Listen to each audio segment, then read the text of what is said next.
कैसे लोग हैं भाई। बैठो फटाफट बैठो। चलो लास्ट का मुझे नोट्स दिखा दो बस। कौन सा ग्राफ? 2-3 ग्राफ है। Notes notes.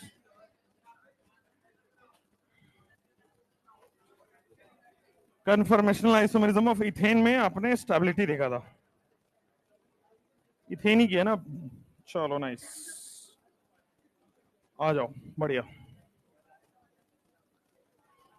Low conformational isomerism of ethane हो गया है, ग्राफ हो गया है ना।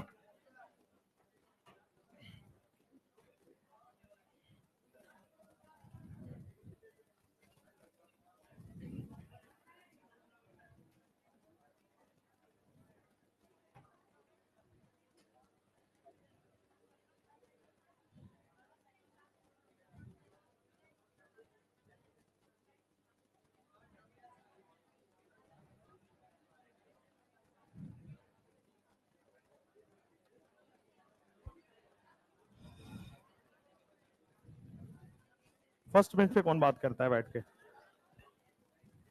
हाँ, कन्फर्मेशनल आइसोमेरिज्म आपका इथेन का हो गया है ना, ग्राफ आपने बना लिया है। अब आप लोग लिख लीजिए conformational isomerism of propane. Conformational isomerism of propane.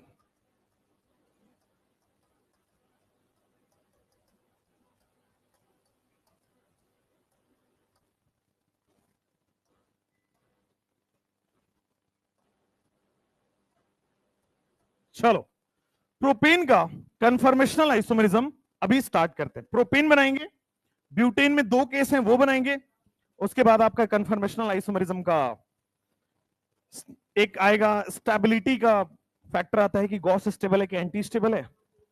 उसके बाद आ जाएगा साइक्लोहेक्सेन, मैं साइक्लोहेक्सेन लेके आया हूं तो फिर आपको बता दूंगा।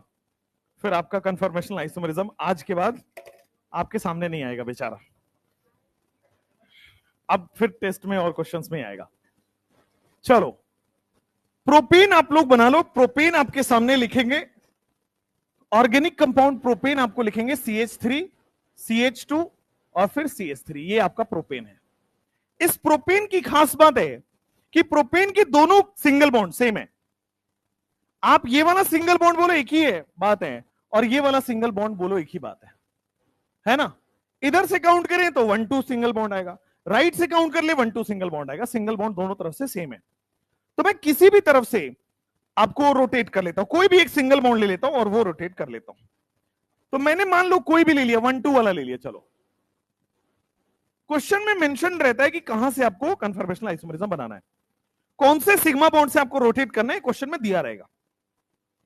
अब यहां रोटेट करना है तो आपको बस स्टेप नंबर 1 क्या है, आपको डिसाइड करना है फ्रंट कार्बन कौन है और बैक कार्बन कौन है, यही डिसाइड करना है। फ्रंट कार्बन को आप डॉट से दिखाते हो, दिखा दिया। फ्रंट कार्बन से क्या क्या जुड़ा हुआ है, तो आपने देखे वो फ्रंट कार्बन से 3 हाइड्रोजन जुड़ा हुआ है और आपने न्यूमेन बना दिया, बोलो हाँ या ना। इसके बाद बैक कार्बन के पास जाते हैं, बैक कार्बन को सर्कल से दिखाते हैं। बैक कार्बन से क्या जुड़ा हुआ है, हाँ बैक कार्बन को अगर आप देखो तो आपको दिख रहा है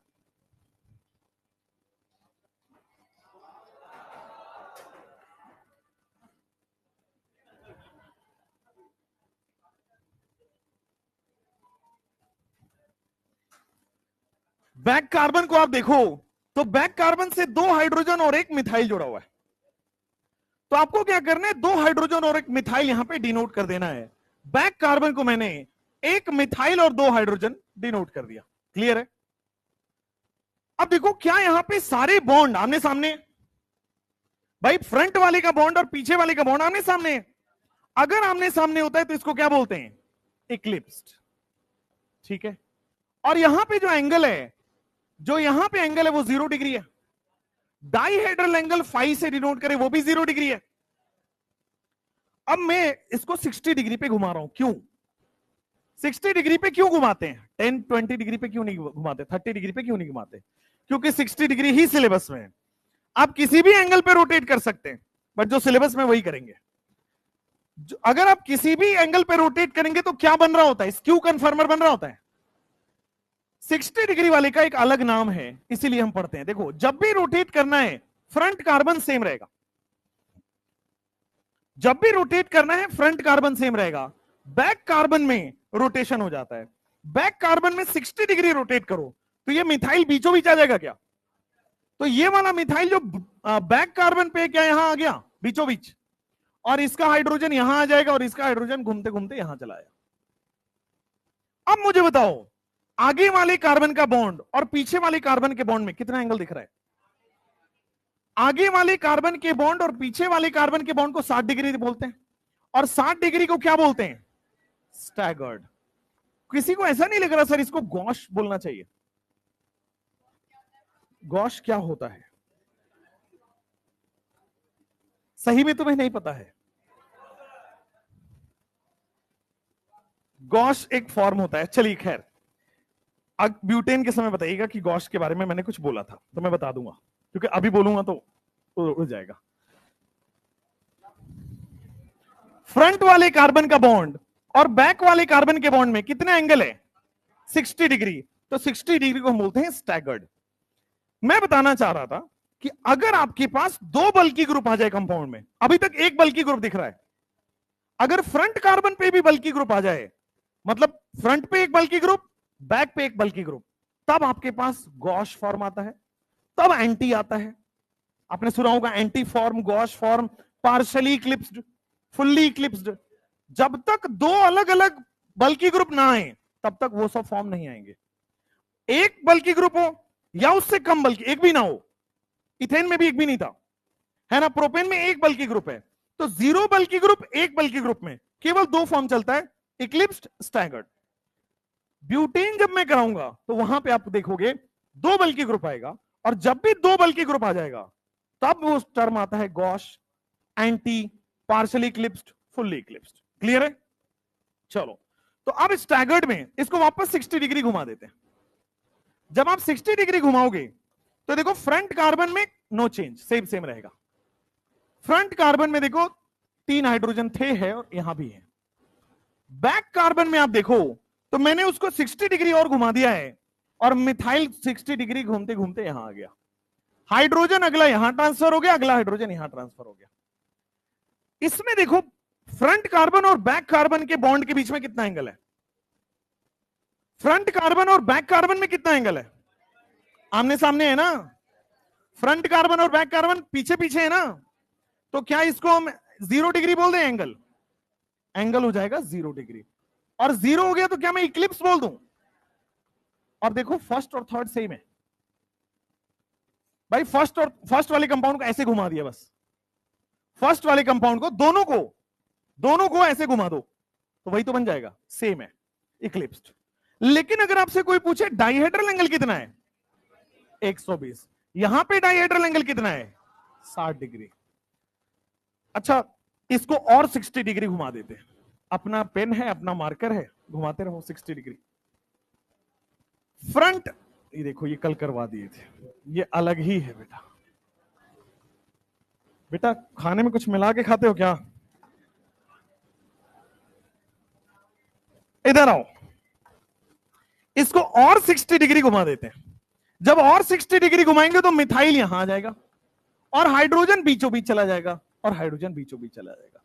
अगर आप देखो तो ये सेकंड वाला कंपाउंड और फोर्थ वाला कंपाउंड सेम है, सेम है। मुझे बताओ फोर्थ वाले कंपाउंड में फ्रंट कार्बन का बॉन्ड और बैक कार्बन के बॉन्ड में एंगल बताओ। फ्रंट कार्बन और बैक कार्बन के बॉन्ड में 7 डिग्री है, तो मैं इसको स्टैगर्ड बोल सकता हूं। स्टैगर्ड बोल दिया। अच्छा, स्टैगर्ड बोल दिया, यहां फाई बताओ क्या होगा? फाई टोटल डाइहेड्रल एंगल कितना आ रहा है? 180 डिग्री। मैं इसको और 60 डिग्री घुमा देता हूं, और 60 डिग्री घुमाए, front carbon as it is रहने वाला है, back carbon as it is नहीं रहेगा।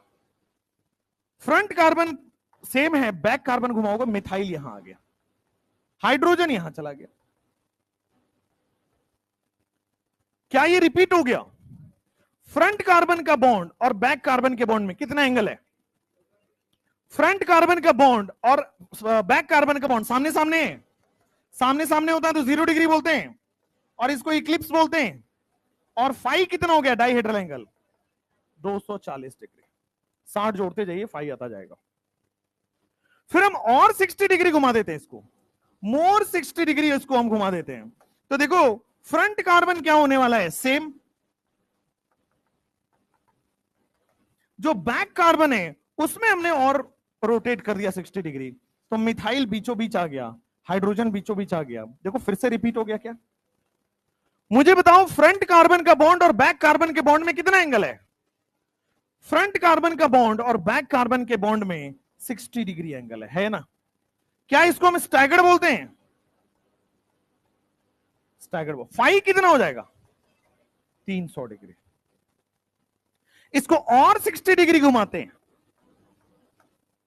फ्रंट कार्बन सेम रहने वाला है और बैक कार्बन में बदलाव हो जाएगा। फ्रंट कार्बन और बैक कार्बन देखोगे तो देखो फ्रंट कार्बन का बॉन्ड और बैक कार्बन के बॉन्ड में कितना एंगल है? फ्रंट कार्बन का बॉन्ड आमने सामने आ गया ना, आमने सामने आ गया 0 डिग्री हो जाएगा ना, और 0 डिग्री को इक्लिप्स बोलते हैं ना, और फाई कितना हो जाएगा 360 डिग्री। तो कन्फर्मेशनल आइसोमेरिज्म कैसे बनाते हैं? 0 से स्टार्ट करते हैं, 60-60 के गैप में 360 डिग्री एंगल घूम जाते हैं। ठीक है, फ्रंट कार्बन बैक कार्बन आमने सामने है, इक्लिप्स 60 डिग्री पर है, स्टैगर्ड। बस जब तक कंपाउंड में दो बल्कि ग्रुप नहीं आता है, दो ही फॉर्म बनेगा, इक्लिप्स स्टैगर्ड। आमने सामने इक्लिप्स 60 डिग्री है, स्टैगर्ड। उम्मीद यही कि आपने लिख लिया होगा। इसको मैं कंपाउंड नंबर 1 बोलता हूं, इसको मैं कंपाउंड नंबर 2 बोल देता हूं, और नंबरिंग कर देते हैं। नंबरिंग करने के बाद मुझे बताइए स्टेबल कौन होगा, इक्लिप्स वाला कि स्टैगर्ड वाला? इक्लिप्स सामने सामने है तो क्या रिपल्सन होगा? टॉर्सनल स्ट्रेन भी होगा, वंडर वाल स्ट्रेन भी होगा, और स्टैगर्ड में नहीं होगा। स्टैगर्ड में दूर हो गया, होगा लेकिन कम होगा। तो अब बताओ मुझे स्टेबिलिटी में, मैं आपको बोल रहा हूं कि स्टैगर्ड ज्यादा स्टेबल है as compare to eclipse. Staggered कौन कौन से फॉर्म में, जरा ध्यान से देख के बताना। क्या 2 स्टैगर्ड है, 4 भी स्टैगर्ड है, 6 भी स्टैगर्ड है? इसका मतलब ये ज्यादा स्टेबल है एज कंपेयर टू 1 = 3 = 5 = 7। हाँ या ना? अगर मैं पूछूं एनर्जी, कौन सी एनर्जी? हमेशा पोटेंशियल एनर्जी की बात होगी, होती काइनेटिक एनर्जी भी है। कैसे काइनेटिक एनर्जी कैसे होगी? हाँ, आपने पढ़ा होगा ओमेगा, ओमेगा पढ़ा है, एंगुलर डिस्प्लेसमेंट। तो अगर कोई हाँ, omega is the angular velocity, angular velocity omega आ जाएगा इसमें। जो रोटेट कर रहा है ना, रोटेट कर रहा तो ओमेगा आ गया ना, तो ओमेगा आ गया तो हाफ ओमेगा स्क्वायर, कुछ पढ़ा है ऐसे, हाफ आई ओमेगा स्क्वायर है ना, एम ओमेगा स्क्वायर होता है ना। चलो बढ़िया है, बढ़िया, फिजिक्स आती है मुझे, बच गया। आई भी होगा एम भी होगा बेटा। आई तब होगा जब मोमेंट ऑफ इनर्शिया के साथ करोगे, आई तब होगा जब नॉर्मल आप मान लो रस्सी में पत्थर बांधो फिर घुमाओ, क्या बनेगा? वाह यार, potential energy, potential energy inverse order है, इनवर्स ऑर्डर है तो 2 = 4 = 6 का एनर्जी कम हो गया, 1357 का एनर्जी ज्यादा हो गया। क्या यही होगा? सही है। चलो अब आता है बेटा आपके पास ग्राफ। उम्मीद तो यही है कि आपने बना लिया होगा ग्राफ भी। ग्राफ बना लो इसका, potential energy versus dihedral angle.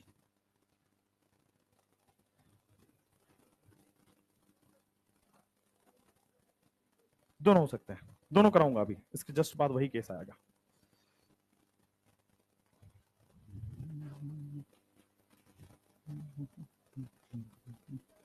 हाँ,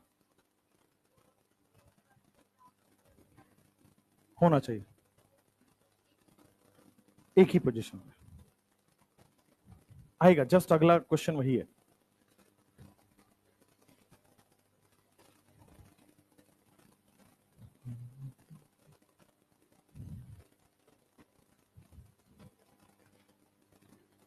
ये क्या है? Cyclohexane paper. क्या तो आईक्यू है भाई, ये क्या है? साइक्लोहेक्सेन। ये सब बेंजीन कहां है भाई?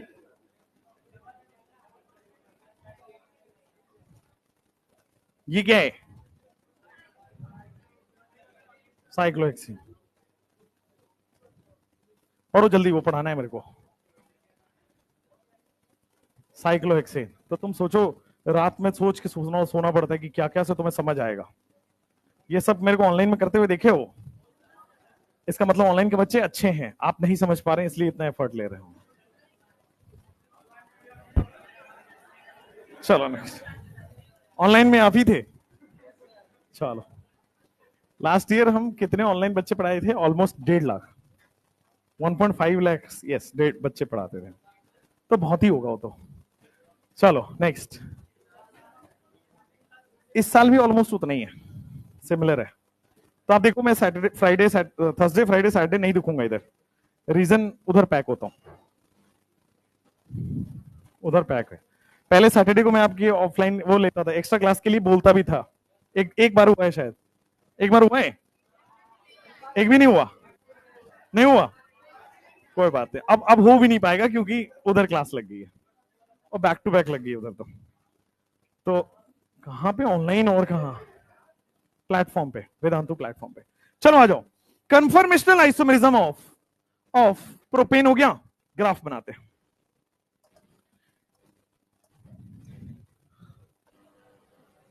वाई एक्सिस पर आपको क्या रखना है?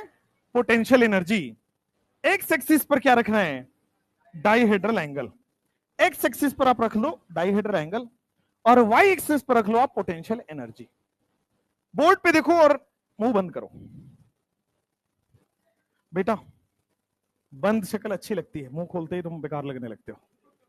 इधर देखो, देखो क्या दो तरह की ही तो एनर्जी है। ये किसकी एनर्जी है? स्टैगर्ड की। यहां जो लिखा हुआ है 246 क्या है? स्टैगर्ड। और एनर्जी ज्यादा किसकी है? एक्लिप्स की। एक्लिप्स की एनर्जी ज्यादा है।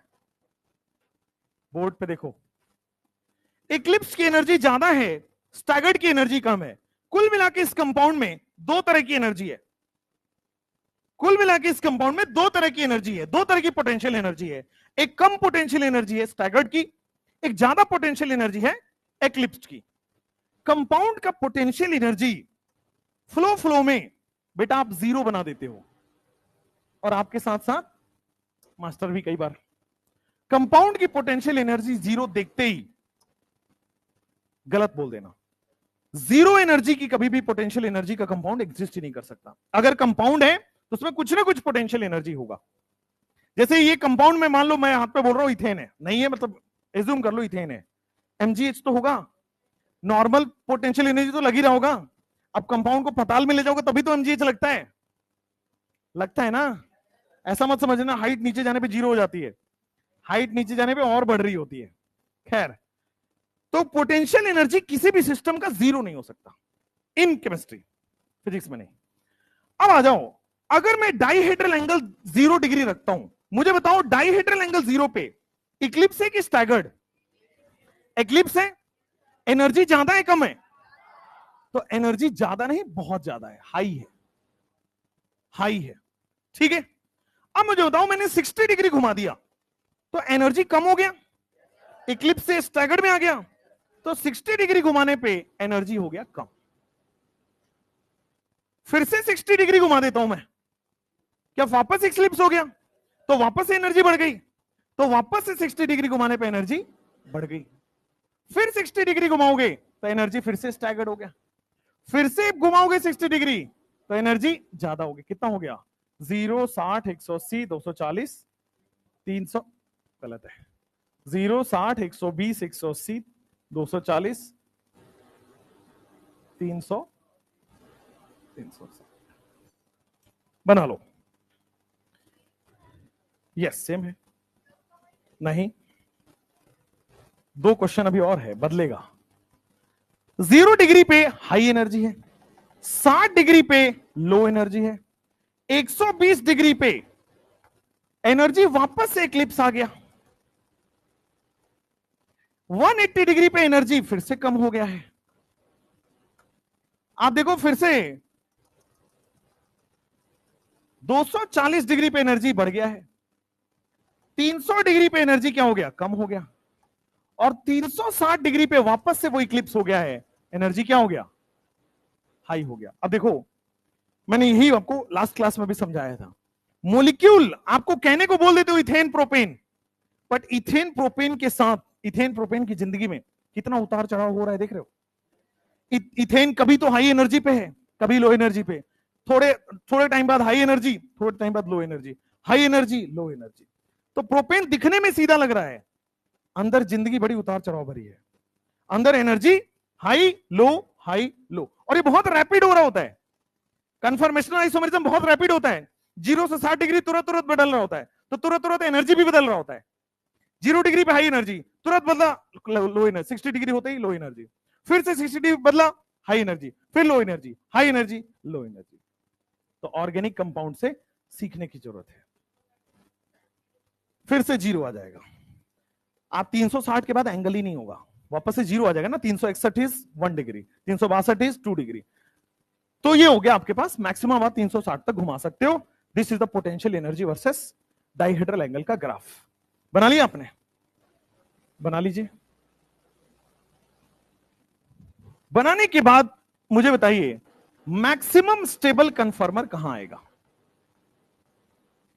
मैक्सिमम स्टेबल कन्फर्मर कौन सा बोले, एक्लिप्स को बोले, स्टैगर्ड को बोले, स्टैगर्ड को बोलता हूं।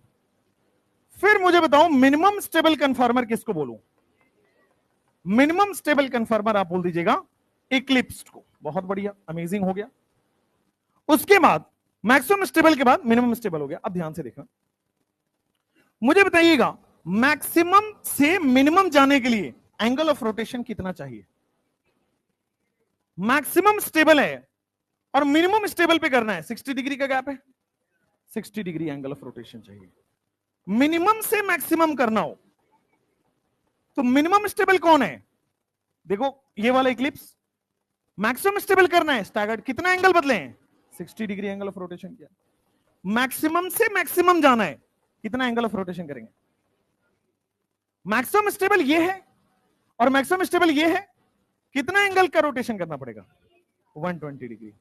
मिनिमम से मिनिमम जाना है तो कितना एंगल ऑफ रोटेशन करना पड़ेगा, मिनिमम से मिनिमम जानने के लिए वापस 120, देखो मिनिमम है और वापस मिनिमम पे जाना है, तो कितने का डिफरेंस है, 120 का डिफरेंस है, लिख लीजिए।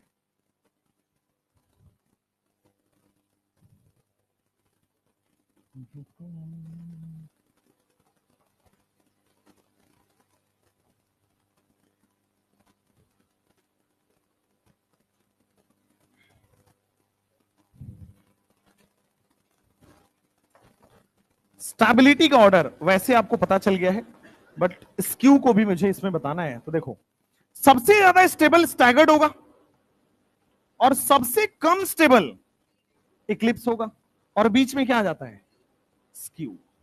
स्क्यू क्या होता है, 0 से 60 डिग्री के बीच का कोई भी एंगल ले लो, 10 डिग्री 20 डिग्री 25 डिग्री, तो स्क्यू कन्फर्मर। स्क्यू कन्फर्मर कोई पूछे कितने बना सकते हैं, इनफाइनाइट, इनफाइनाइट एंगल हम ड्रॉ कर सकते हैं, इनफाइनाइट एंगल पर रोटेट कर सकते हैं, इनफाइनाइट स्क्यू कन्फर्मर्स हो सकते हैं। हो गया, तो ये हो गया आपके पास स्टेबिलिटी ऑर्डर। देखो ये क्या है, 60 डिग्री पे ग्रुप है, ये क्या है एकदम आमने सामने आ गए 0 डिग्री, ये क्या है 0 से 60 के बीच का कोई भी एंगल हो सकता है, ग्रेटर देन 0 लेस देन 60, कोई भी एंगल हो सकता है। देखो 0 से तो अच्छा ही होगा, 0 से तो स्टेबल ही होगा, 1 डिग्री 2 डिग्री 3 डिग्री, इसलिए वो स्टेबल है। याद कर लीजिए SSE।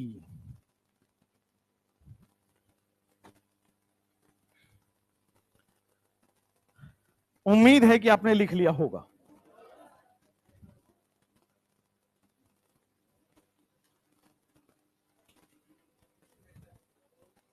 हो गया,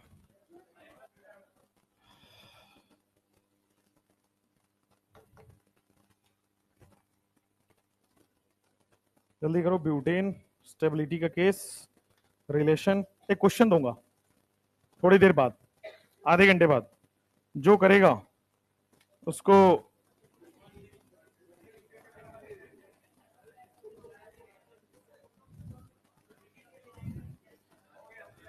जो करेगा उसको मिलेगा आशीर्वाद, फ्री में मिलता है, जितना ले लो। चलो चलो चलो कर लो, हो गया। चलो अब लिखो conformational isomerism of butane, conformational isomerism of butane. हाँ बोलो, सर कहने की प्रैक्टिस कर रहे हो क्या? Conformational isomerism of butane.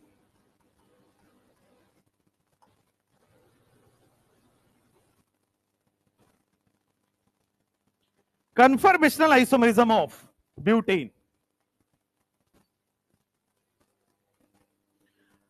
अब ब्यूटेन में, ब्यूटेन की ब्यूटी देखिए, ये जो CH3 है, ये CH2 है, यहां जो CH2 है, ये दो तरह के सिग्मा बॉन्ड है।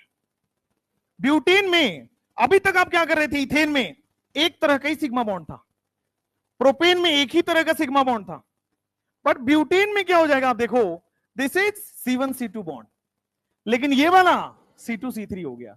ये 1 डिग्री और 2 डिग्री का बॉन्ड है, और ये वाला 2 डिग्री का बॉन्ड है। दोनों अलग अलग है ना? Yes sir. ये वाला सेम है, फर्स्ट और लास्ट सेम है, तो दो तरह का सिग्मा बॉन्ड है। तो अभी जो मैं पढ़ाने वाला हूं, पहले तरह का सिग्मा बॉन्ड, फिर इसके आगे आएगा सेकंड टाइप का सिग्मा बॉन्ड। तो लिखो यहां पे अक्रॉस C1C2, मतलब आपको क्वेश्चन में दिया है, क्वेश्चन में हमेशा दिया रहता है कि कौन से बॉन्ड के अराउंड कन्फर्मेशनल आइसोमेरिज्म करना है। यहां पे दिया हुआ ये वाला कन्फर्मेशनल आइसोमेरिज्म करना है। इसके बाद हम करेंगे C2C3 का। तो कन्फर्मेशनल आइसोमेरिज्म जो है, ब्रैकेट में लिख लीजिए across C1C2, across C1C2, across C1C2 conformational isomerism. Conformational isomerism of butane across C1C2। बना लो न्यूमैन, बनाया? फ्रंट और बैक खुद से बनाओ, पहले न्यूमैन बनाओ। मान सकते हैं, मान लीजिए इसको फ्रंट मान लीजिए, इसको बैक मान लीजिए, एक ही बात है, मान सकते हैं, आपकी मर्जी है। C1C4 को कैसे मानोगे भाई? जहां से रोटेट करना है वहीं तो एक फ्रंट होगा एक बैक होगा, यही तो रोटेट होगा।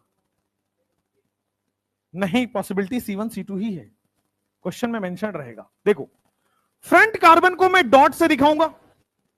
फ्रंट कार्बन पे कितने बॉन्ड बने हुए हैं? 4।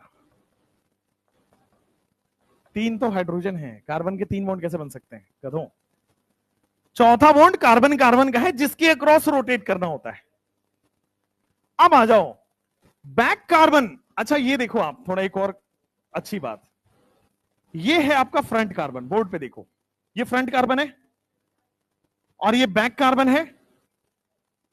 एज्यूम्ड है कि आपको ये पता है कि फ्रंट कार्बन जो है और जो बैक कार्बन में बना रहा हूं, इसमें सिंगल बॉन्ड आपको पता है।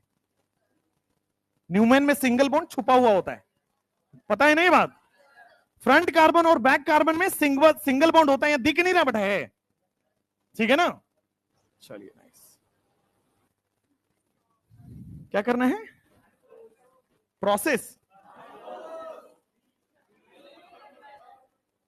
हे भगवान, थोड़े अच्छे जोक मारा करो। इधर आओ, फ्रंट कार्बन और बैक कार्बन में, फ्रंट कार्बन पे 3 हाइड्रोजन है और जो चौथा बॉन्ड है वो इससे जुड़ा होगा। आया? अब जो बैक कार्बन है उसमें क्या है?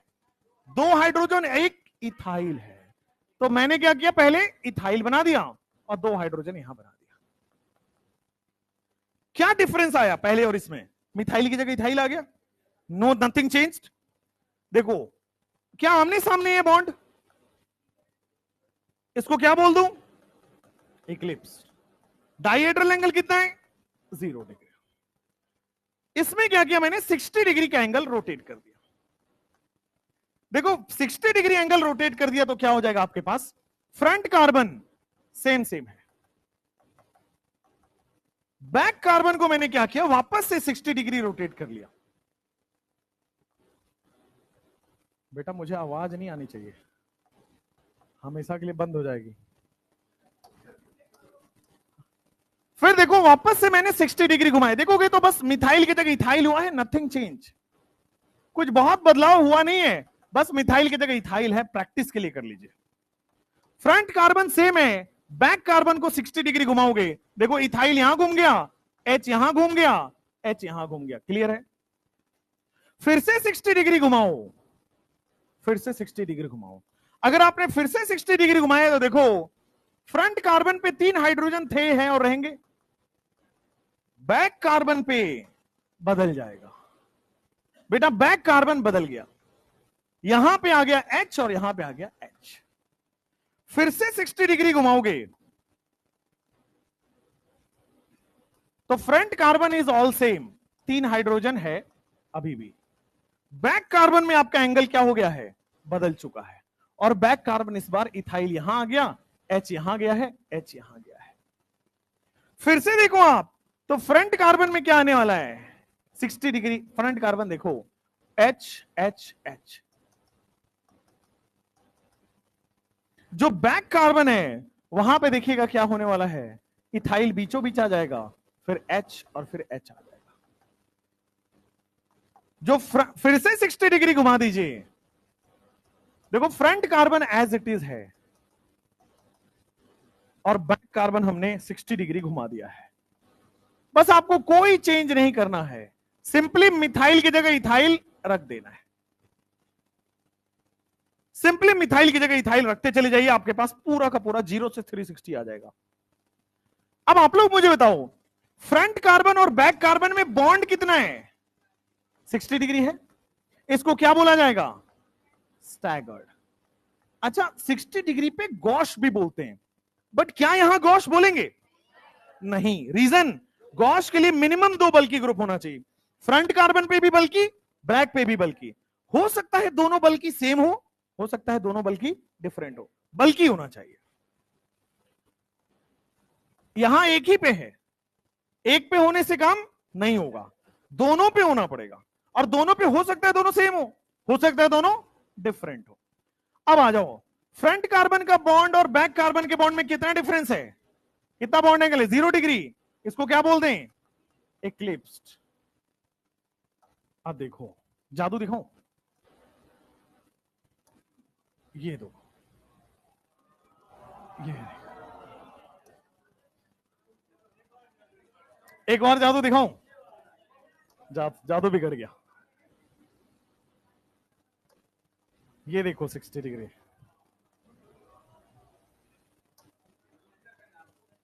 चलो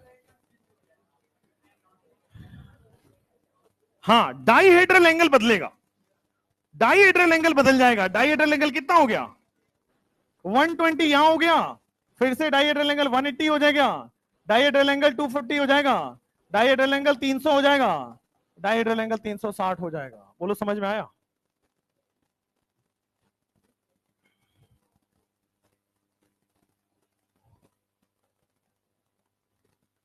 ऑनलाइन में क्या करता था, कॉपी तो बच्चे क्या करते, स्क्रीनशॉट ले लेते थे, मैंने भी नोट कर लिया, देखो स्क्रीनशॉट नहीं लेना है आपको, बनाना है इसको, प्रिंट आउट निकलवाओगे,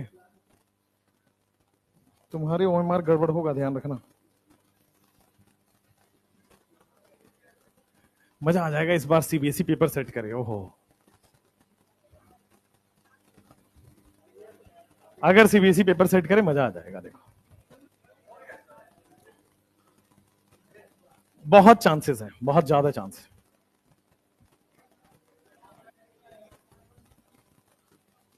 दो पेपर तो होगा, ठीक है, ये तय है।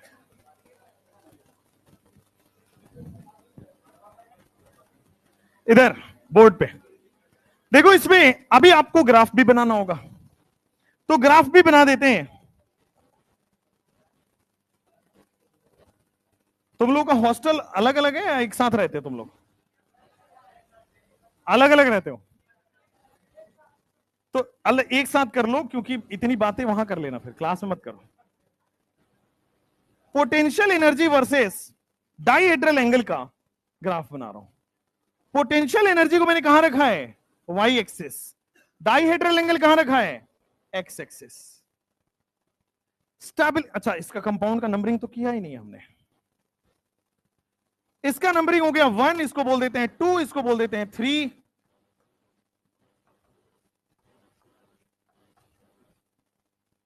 स्टेबिलिटी का क्या ऑर्डर होने वाला है? स्टैगर्ड मोर स्टेबल देन इक्लिप्स्ड। स्टैगर्ड मोर स्टेबल देन इक्लिप्स्ड, यानी कि 2, 4, 6 मोर स्टेबल देन 1, 3, 5 और 7। कुल मिला के आप देखोगे तो दो तरह की एनर्जी दिख रही है मुझे यहां पे। कौन सी energy? Potential energy. Potential energy staggered का क्या हो जाएगा? कम। जो स्टेबल है उसकी एनर्जी कम होती है।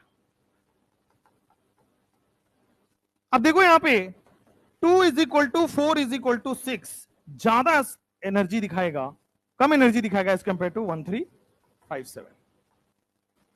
बस एनर्जी का उल्टा ऑर्डर कर दिया है। तो क्या दो तरह की एनर्जी यहां भी दिख रहा है?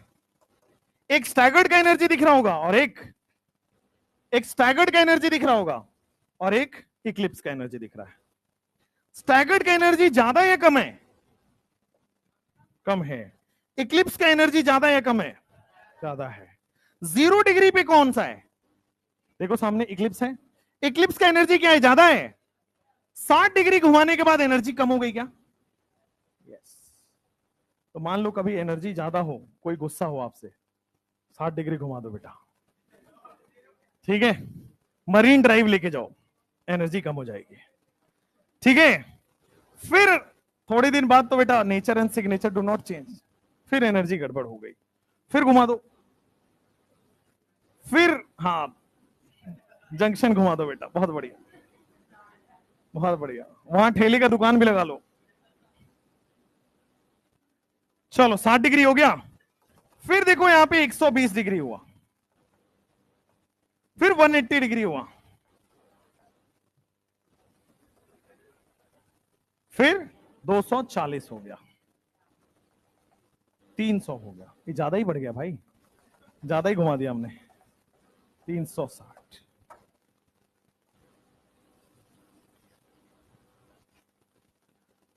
हो गया। एक्लिप्स की एनर्जी ज्यादा है, स्टैगर्ड की एनर्जी कम है। देखो बेचारा ब्यूटेन कितना शांत दिख रहा है, बट उसकी जिंदगी में काफी उतार चढ़ाव है। कभी एनर्जी ज्यादा हो रही है, कभी कम हो रही है ना? तो दिस इज ऑर्गेनिक केमिस्ट्री। पढ़ लीजिए,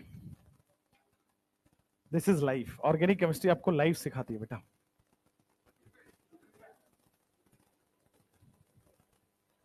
कल मैं रात में गया था घूमने वहां गांधी मैदान में। मैं रात में एक्चुअली वॉकिंग एंड रनिंग करता हूं 11 बजे रात के बाद। 11 बजे तक मैं रात में डिनर नहीं करता, तो खाने का टेंशन नहीं रहता, खा के आप दौड़ नहीं सकते, तो मैं डिनर नहीं करता रात में। कितने बजे सोते हैं? मैं तो 2-2:30 बजे ही सोता हूँ। 2-2:30 बजे ही सोते हैं। उससे पहले क्या सोओगे? उठते हैं 6:30-7 बजे, 6:30 से 7 के बीच का टाइम है। हाँ 4-5 आवर्स इज इनफ। ऐसे ही थोड़ी पागल बने पड़े। ओह ये सब बकवास बात है। 6 घंटा सोना, 8 घंटे सोना बायोलॉजी के हिसाब से ठीक है, बट ब्रेन को ट्यून करके आपको बता दूं, एक फोर्स होती है ब्लैक कमांडो, सुना है? उसमें 2.5 घंटे की नींद की ट्रेनिंग होती है, and they usually sleep for 2 से 3 घंटे, उससे ज्यादा नहीं मिलता उनको सोना। ब्लैक कमांडो की कहां होती है जरूरत? जब कोई टेररिस्ट अटैक हो गया या फिर कुछ बहुत बड़ा वॉर हो गया, तब उनको ऐसा थोड़ी इंतजार करोगे मैं 6 घंटे सो के आता हूं बाद में अटैक करना। उनको जगना पड़ सकता है 48 घंटे, 72 घंटे, ऐसा कुछ जगना पड़ सकता है, उसकी ट्रेनिंग होती है। तो क्या वो तबीयत खराब में लड़ते हैं? It's all about brain. Brain is a machine, जैसा इसको सिखाओगे वैसा ही ये काम करेगा, ठीक है? आप लोग कुछ और सिखाते हो, मैं कुछ अच्छा सिखा लेता हूं। कन्फर्मेशनल आइसोमेरिज्म ऑफ ब्यूटेन हो गया। इसमें भी क्वेश्चंस तो सेम ही बनेंगे, maximum conformer, minimum stable conformer, maximum to minimum सारे सेम होने वाले हैं, दोबारा नहीं लिखेंगे, ठीक है? ऑल सेम है, दोबारा नहीं लिखेंगे। हाँ इसके बाद जो बनेगा वो इंटरेस्टिंग बनेगा, ठीक है, C2C3 का जो बनेगा कन्फर्मर, दैट विल बी इंटरेस्टिंग कन्फर्मर, वो देखते हैं। हो गया?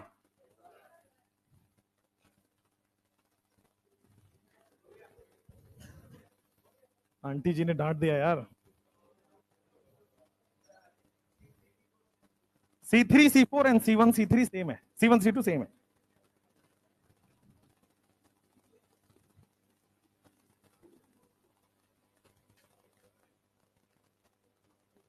ये क्या है, रॉड रखा हुआ है इस डेस्क का है, तोड़ डाला तुमने।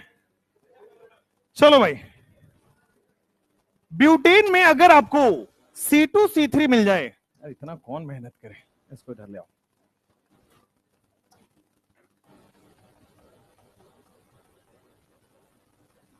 ब्यूटेन में इसके अक्रॉस अब आपको बोला जा रहा है, यानी कि C2C3 के अक्रॉस, ब्रैकेट में लिख लो, अक्रॉस C2C3 आपको कन्फर्मर बनाने हैं।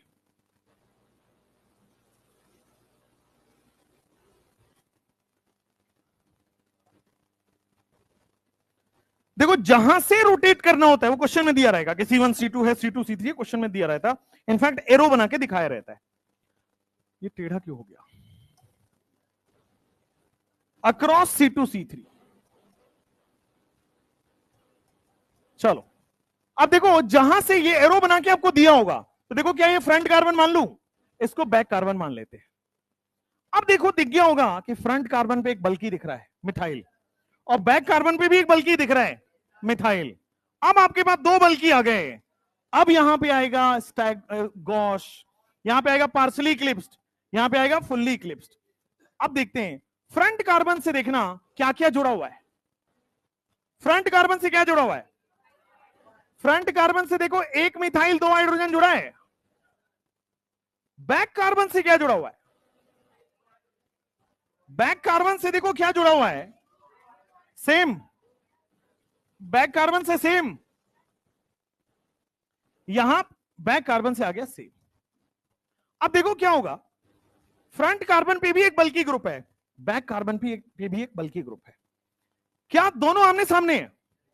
अगर आमने सामने है तो एंगल 0 डिग्री होता है, और इसको इक्लिप्स बोला जाता है, और इसका डायहेड्रल एंगल 0 हो जाएगा, फाई इक्वल टू 0 डिग्री। मेरा मन, मेरा पेन, मेरा बोर्ड 60 डिग्री घुमा दिया। ठीक है, 60 डिग्री घुमा दो। देखो, फ्रंट कार्बन सेम सेम रहने वाला है, no change, H H H। अब बैक कार्बन को मैंने क्या किया, 60 डिग्री रोटेट कर दिया है बैक कार्बन को। तो देखो, 60 डिग्री रोटेट करने के बाद क्या, मिथाइल यहां आ गया, और हाइड्रोजन यहां जा चुका है, और हाइड्रोजन यहां जा चुका है। अब मुझे बताओ, फ्रंट कार्बन का बल्कि और बैक कार्बन के बल्कि में कितना एंगल है? क्या अब दोनों पे बल्कि आ गया? दोनों के बल्कि का एंगल 60 है।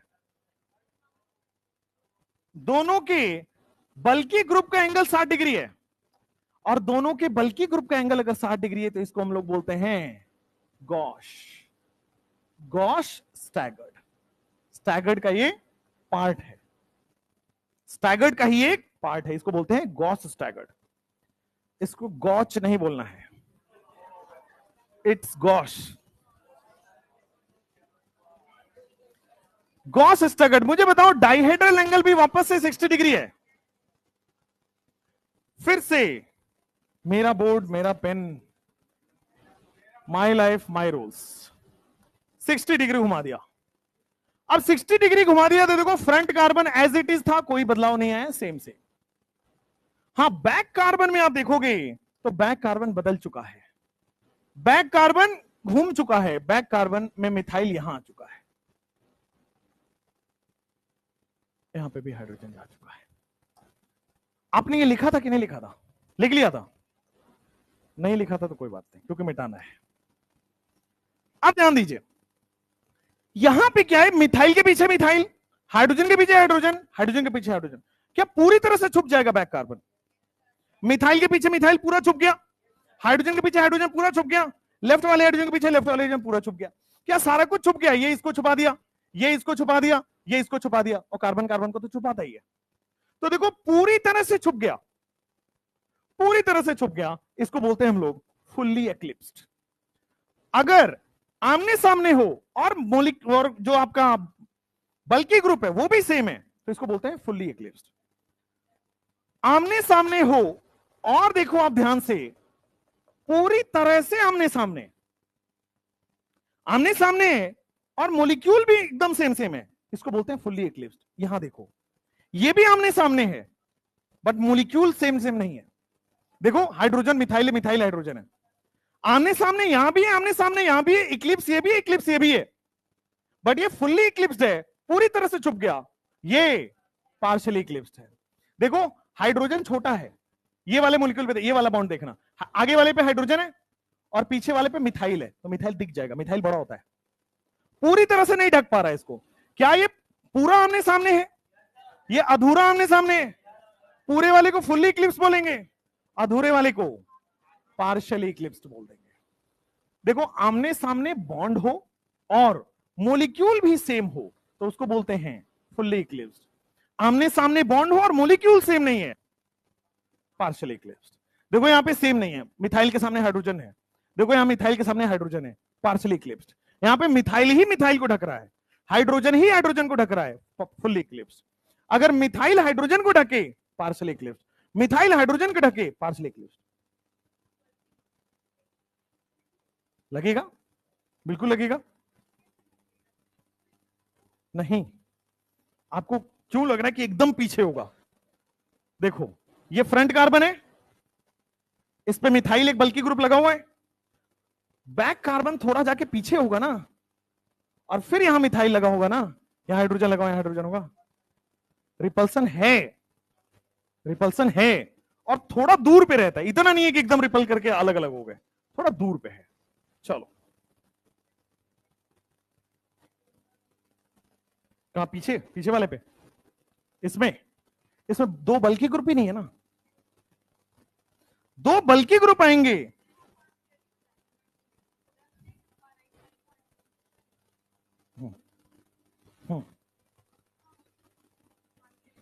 कौन सा? ये वाला कि हाइड्रोजन और इथाइल पीछे पीछे है? इधर आइए, जब भी आपके पास, ध्यान से सुनिए, बल्कि ग्रुप और बल्कि ग्रुप आपस को एक बार ढक पा रहे हो, इट इज फुल्ली इक्लिप्स्ड। अगर बल्कि बल्कि को नहीं ढक पा रहा है, पार्शियली इक्लिप्स्ड। मैं सही समझा रहा हूं? आपको समझ आ रहा है? आपको भी समझना पड़ेगा।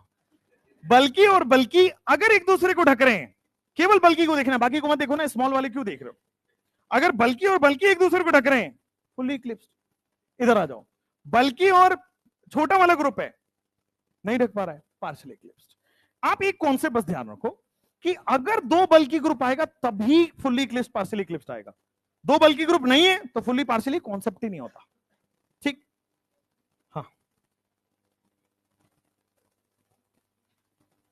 हाइड्रोजन की जगह पे यहां पे या ऊपर, हाँ, उसको फुल्ली इक्लिप्स्ड कहेंगे। क्योंकि देखो फुल्ली इक्लिप्स्ड तभी होगा जब बल्कि ग्रुप के पीछे बल्कि ग्रुप हो, that is only the fully eclipsed. यहां पे देखो, ये तो बल्कि है नहीं, भूल जाओ, ये तो बल्कि है नहीं, भूल जाओ, क्या बल्कि के पीछे बल्कि है? Fully eclipsed. यहां आ जाओ, क्या ये बल्कि है और इसके पीछे बल्कि ग्रुप है? नहीं, पार्शियली इक्लिप्स्ड। सिंपल। आपको स्मॉल ग्रुप देखना ही नहीं है, आपको तो बल्कि ग्रुप को बस कंपेयर करना है। ठीक है ना? अगर मान लीजिए आप कह रहे हैं हाइड्रोजन को हटा के सीएल लगा दो, तो अगर सीएल के पीछे सीएल होगा, दोनों बल्कि हो गए ना, एक सीएल एक हाइड्रोजन हो, पार्शियली इक्लिप्स्ड। आऊंगा उस क्वेश्चन पे भी आ रहा हूं, टेंशन मत लो। अभी ये तीसरा क्वेश्चन है, wait for some few more questions. C2 C3 के बाद मैं इसको 60 डिग्री और घुमा देता हूं। देखो बल्कि ग्रुप के पीछे बल्कि ग्रुप हो तो इट इज फुल्ली इक्लिप्स्ड, बल्कि ग्रुप के पीछे बल्कि ग्रुप नहीं है, पार्शियली इक्लिप्स्ड। सिंपल। अब देखो जैसे ये सामने वाला हाइड्रोजन सेम सेम है, देखो ये मिथाइल है, ये हाइड्रोजन है, ये हाइड्रोजन है। देखो ये बैक कार्बन है, बैक कार्बन में फिर से 60 डिग्री घुमाया तो क्या बल्कि यहां आ गया, बल्कि यहां आ गया। अब देखो दोनों बल्कि ग्रुप के बीच में कितना एंगल है, दोनों बल्कि ग्रुप के बीच में कितना एंगल है? 180 डिग्री। क्यों मिटाया मैंने? पार्शियली इक्लिप्स्ड नीचे कर दो। बताइए, वही बता रहा हूं। देखो यहां पे बल्कि और बल्कि में कितना एंगल है? 120 डिग्री। यहां पे डाइहेड्रल एंगल क्या होता है? बल्कि और बल्कि ही तो होता है। आए समझ में? चलो नेक्स्ट, बल्कि और बल्कि में कितना एंगल है? 180। यही डाइहेड्रल एंगल हो जाता है, phi is equal to dihedral angle. अब देखो इसको क्या बोलेंगे? Anti staggered. स्टैगर्ड ये भी है but it is anti staggered, opposite side हो गया। जैसे ही बल्कि ग्रुप इंट्रोड्यूस हुआ उसके रेस्पेक्ट में बात करेंगे। अगर दोनों बल्कि ग्रुप आगे पीछे हैं, फुल्ली इक्लिप्स्ड। दोनों बल्कि ग्रुप 60 डिग्री पे हैं, गॉश। दोनों बल्कि ग्रुप आगे पीछे हैं बट बल्कि के पीछे बल्कि नहीं है, पार्शियली इक्लिप्स्ड। बल्कि और बल्कि में 180 डिग्री है, एंटी स्टैगर्ड। यस, अगर दो बल्कि ग्रुप आ गए तो बल्कि और बल्कि के रेस्पेक्ट में बात होगी। ठीक है, और 60 डिग्री घुमा देता हूं, और 60 डिग्री घुमा देता हूं। देखो फ्रंट कार्बन सेम सेम रख दो, methyl hydrogen hydrogen. Back carbon को फिर से घुमाया तो देखो बैक कार्बन यहां आ गया मिथाइल, यहां आ गया हाइड्रोजन और यहां आ गया हाइड्रोजन। क्या आमने सामने बॉन्ड आ गए? तो इसको इक्लिप्स बोलते हैं, बट ये फुल्ली है कि पार्शियली है? बल्कि के पीछे बल्कि होता तो फुल्ली बोलते, बल्कि के पीछे बल्कि नहीं है, यानी कि पार्शियली इक्लिप्स्ड। Partially eclipsed. अच्छा, डाइहेड्रल एंगल और एंगल कितना होगा? बल्कि और बल्कि में देखोगे कितना हो रहा है? 120 डिग्री। डाइहेड्रल एंगल भी 120 डिग्री। नीचे फिर से 60 डिग्री घुमा दो, एक सेकेंड, फिर से 60 डिग्री घुमा दो। फ्रंट कार्बन में एक मिथाइल दो हाइड्रोजन है, और बैक कार्बन में भी देखो मिथाइल यहां आ जाएगा और दो हाइड्रोजन, एक हाइड्रोजन यहां, एक हाइड्रोजन यहां आ जाएगा। बोलो क्लियर है? अब बताओ मुझे बल्कि और बल्कि में कितना एंगल है? बल्कि और बल्कि में 60 डिग्री एंगल है। देखो बल्कि और बल्कि में 60 डिग्री एंगल है, इसको क्या बोलते हैं? गॉश। बल्कि और बल्कि में अगर 60 डिग्री एंगल आ रहा है, दिस इज गॉस स्टैगर्ड, है ना? डाइहेड्रल एंगल कितना हो जाएगा? 180 डिग्री। नहीं, डाइहेड्रल एंगल कितना हो जाएगा? 240 यहां पे, 300 डिग्री यहां पे। सही है? सही है। आइए 60 डिग्री एक बार और घुमा लो। फ्रंट कार्बन पे कितना होने वाला है? एक मिथाइल और दो हाइड्रोजन। आपने 60 डिग्री और घुमा लिया तो मिथाइल के पीछे मिथाइल चला गया, हाइड्रोजन के पीछे हाइड्रोजन, हाइड्रोजन के पीछे हाइड्रोजन। क्या हो जाएगा? Full Eclipse. बल्कि और बल्कि में कितना एंगल है? 0 डिग्री। डाइहेड्रल एंगल कितना है? कोई डाउट हो तो पूछ लो, उसको फटाफट बना लो। हाँ,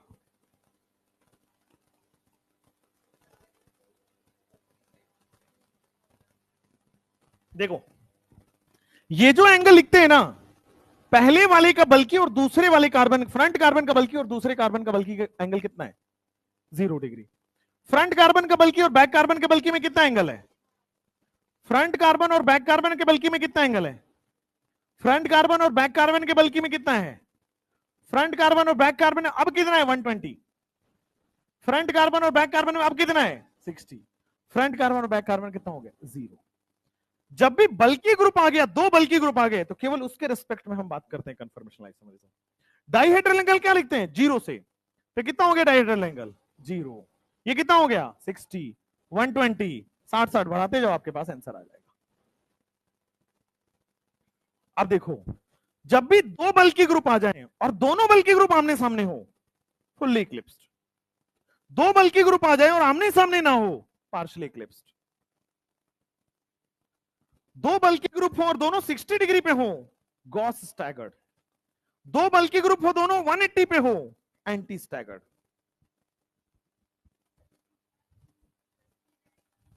कहीं से भी ले सकते हैं, दो बल्कि ग्रुप का बीच का होना चाहिए।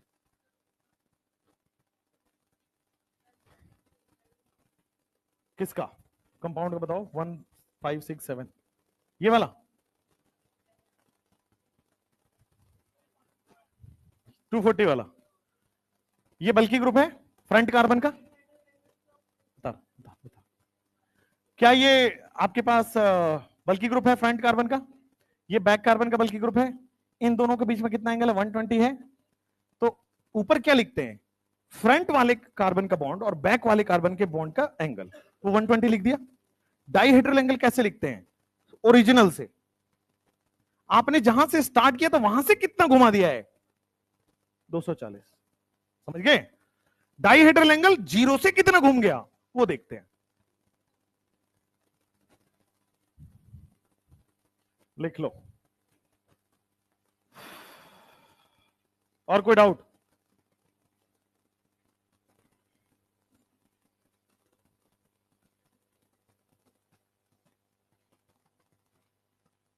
अब इसका ग्राफ बनाना है। एक खुशी की बात बताऊं, हैप्पीनेस की बात, खुशी की बात में खुश हो जाते हैं सब। खुशी की बात यह है कि आज तक और आगे भी इस पे ना तो कोई क्वेश्चन आया है ना आएगा, एनसीईआरटी में दिया हुआ है, इसलिए पढ़ना है। आज तक ना किसी ग्राफ से क्वेश्चन आया ना आएगा, फ्यूचर हमारे हाथ में नहीं है, लेकिन एनसीईआरटी में है, जी हां है, ठीक है। और अब आपको लगेगा सर फिर सवाल कैसे आता है, तो सवाल जो आता है वो इसके बाद पढ़ना है। तो मैं अभी तक इसलिए नहीं बताया कि पहले बता देता तुम पढ़ते नहीं, तो इसलिए तुम पढ़ चुके हो, अब मैं बता सकता हूं, ठीक है। ये बहुत खुशी की बात है। चलिए, इसके बाद जो टॉपिक है ना स्पेशल केस ऑफ स्टेबिलिटी, वो पढ़ना है। उसमें आपको एंटी स्टेबल है कि गॉस स्टेबल है, बेसिकली ये पूछता है स्टेबल कौन है, बेसिकली ये पूछता है स्टेबल कौन है। तो स्टेबल दिख रहा है ना 180 पे दूर दूर हो गए, सबसे ज्यादा स्टेबल तो वही होगा, बस यही पूछता है वो ज्यादा से ज्यादा। चलो खैर, हाँ ग्राफ बना रहे बेटा, पेशेंस रखिए।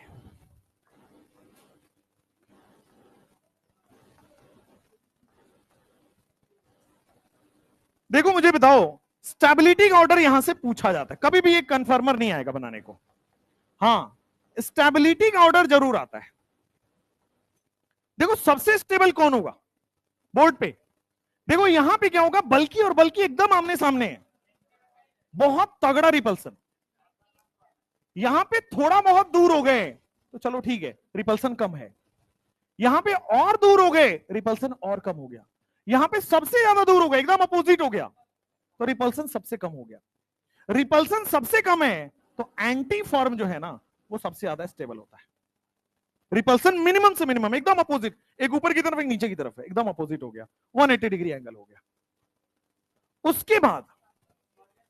उसके बाद गॉश, बेटा गॉश में 60 डिग्री एंगल है, पार्शियली में तो एकदम सामने सामने, पार्शियली में तो टॉर्शनल स्ट्रेन इतना लग रहा होगा ना। फिर आ गया गॉश, फिर आ गया गॉश, उसके बाद आएगा पार्शियली इक्लिप्स्ड, बता रहा हूं, पहले लिख लीजिए ना, पार्शियली इक्लिप्स्ड और फुल्ली इक्लिप्स्ड सबसे कम हो जाएगा।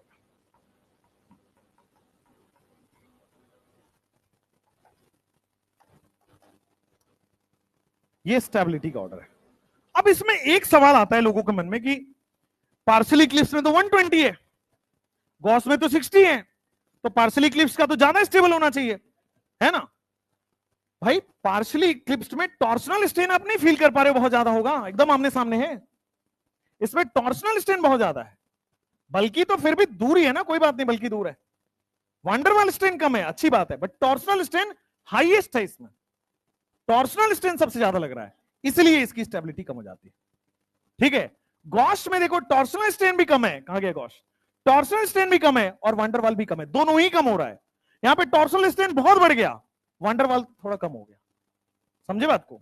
Therefore gosh is more stable then partially eclipsed. Partially Eclipse में देखो ना बॉन्ड एकदम आमने सामने आ गए, इक्लिप्स स्टेबल हो ही नहीं सकता, पहली बात तो बॉन्ड एकदम आमने सामने है, इक्लिप्स कैसे स्टेबल होगा। लिख लो फटाफट, लिख लिए हो नहीं,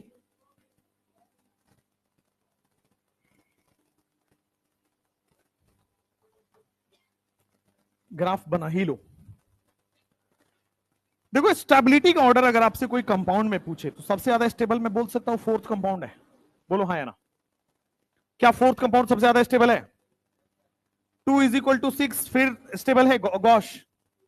फिर देखो 3 = 5 पार्शली इक्लिप्स्ड है। फिर 1 = 7 क्या फुल्ली इक्लिप्स सबसे कम स्टेबल है? अच्छा, स्टेबिलिटी के बाद एनर्जी। एनर्जी का जो ऑर्डर है रिवर्स ऑर्डर कर दो। 2 = 6, 3 = 5, 1 = 7। देखो एनर्जी, ये सबसे कम एनर्जी किसका है? एंटी का। इसके बाद एनर्जी किसका है? गॉश का। इसके बाद एनर्जी किसका है? पार्शियली इक्लिप्स्ड का। और सबसे ज्यादा एनर्जी किसका है? फुल्ली इक्लिप्स्ड का, है ना? अगर आपको मन में डाउट आ रहा है कि गॉश से ज्यादा स्टेबल पार्शियली इक्लिप्स्ड होना चाहिए, रॉन्ग। पार्शियली इक्लिप्स्ड में टॉर्शनल स्ट्रेन बहुत लग रहा है, एकदम आमने सामने आ गए, टॉर्शनल स्ट्रेन की वजह से वो स्टेबल कम हो जाता है। कितने तरीके की एनर्जी दिख रहा है ब्यूटेन में? 4। एंटी का एनर्जी सबसे कम है, फिर गॉश का एनर्जी थोड़ा ज्यादा है, पार्शियली इक्लिप्स्ड का थोड़ा ज्यादा है, और फुली इक्लिप्स्ड का और ज्यादा है।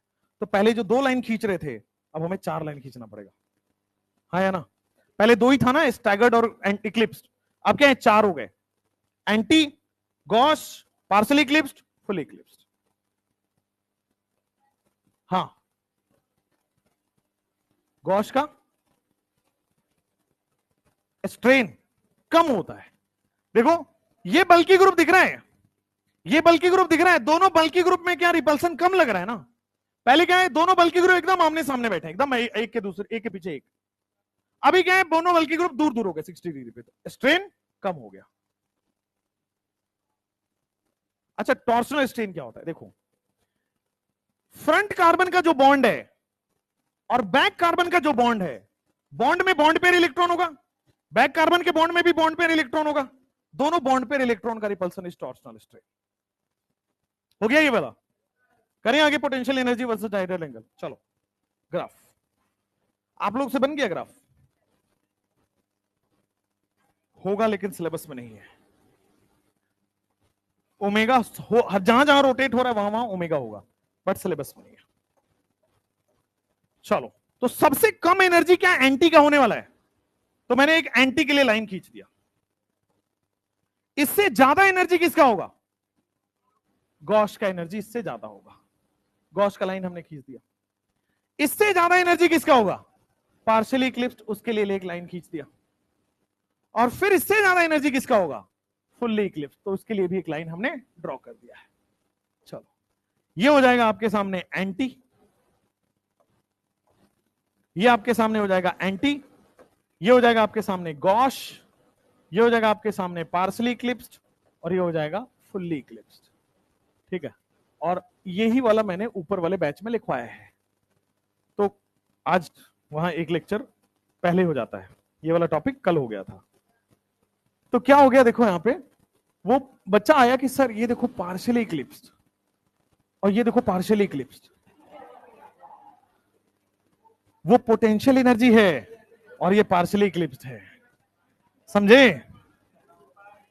तो आप जो है इसको हटाइए, आराम से बड़े बड़े तौर पे लिख लीजिए पार्शियली इक्लिप्स्ड।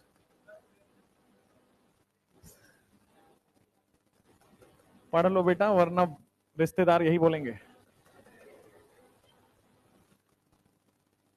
हाँ, अब देखो, अगर मैं ब्यूटेन कंपाउंड को 0 डिग्री पे रखा था, तो देखो 0 डिग्री पे कैसा था ये? Fully eclipsed.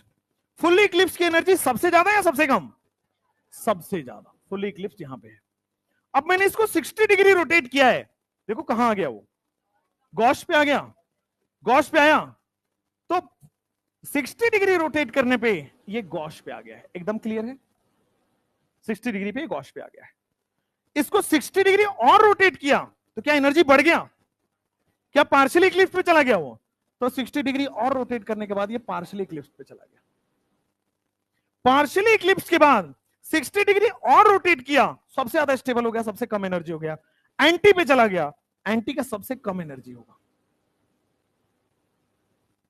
ठीक है, देखो एंटी के बाद 60 डिग्री और रोटेट किया तो वापस से वो एनर्जी बढ़ गया, पार्शियली इक्लिप्स से बढ़ गया, तो वापस से एनर्जी बढ़ के पार्शियली इक्लिप्स हो गया।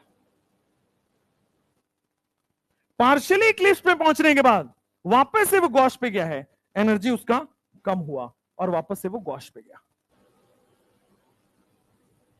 और जब गॉश के बाद वापस करते तो देखो फुल्ली इक्लिप्स्ड सबसे हाई एनर्जी, फुल्ली इक्लिप्स्ड सबसे हाई एनर्जी।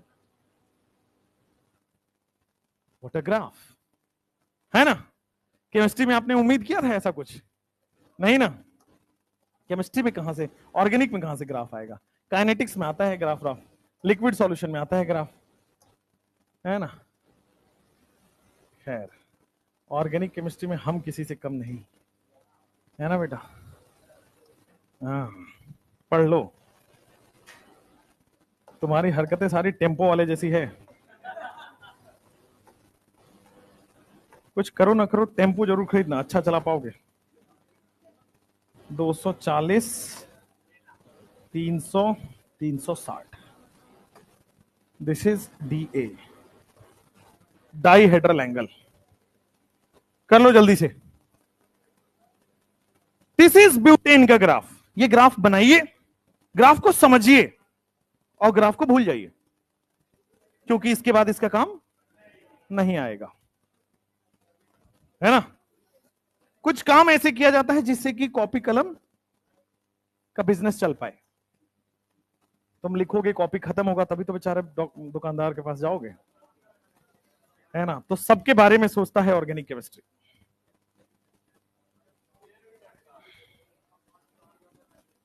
हाँ, इस कंपाउंड में और ज्यादा वाइब्रेशन होगा, ठीक है ना। थोड़ी देर बाद वो गॉश, फिर पार्शियल इक्लिप्स, एंटी, फिर पार्शियल इक्लिप्स, फिर गॉश, फुल इक्लिप्स। तो इसमें एनर्जी गैप, तो जो आप पढ़ते हो ना, आगे हम लोग रिसर्च में पढ़ते हैं इसको, आप लोगों की जरूरत नहीं है। इसका ECG टाइप ग्राफ बनता है, इस टाइप का कुछ ग्राफ बनता है, ठीक है ना, जो बिल्कुल भी आपको सोचना भी नहीं है। चलो, पोटेंशियल एनर्जी वाला ग्राफ पढ़ लिया, है ना, वेरी नाइस। इसके बाद लिखो, जो अभी तक आपने कन्फर्मेशनल आइसोबरिज्म में पढ़ा वो सुनने में अच्छा है बट प्रैक्टिकल नहीं है, इस पे क्वेश्चन नहीं आएगा। जो क्वेश्चन आएगा वो अब पढ़ा रहा हूं, वो है special case of stability. Special case of stability. इससे पहले आगे बढ़े आप यहीं पे ना स्टेबिलिटी का ऑर्डर दोबारा लिखिए। स्टेबिलिटी ऑर्डर सबसे ज्यादा स्टेबल कौन है? एंटी, दूसरे पे गॉश, तीसरे पे पार्शियली एक्लिप्स्ड, दूसरे पे फुल्ली एक्लिप्स्ड।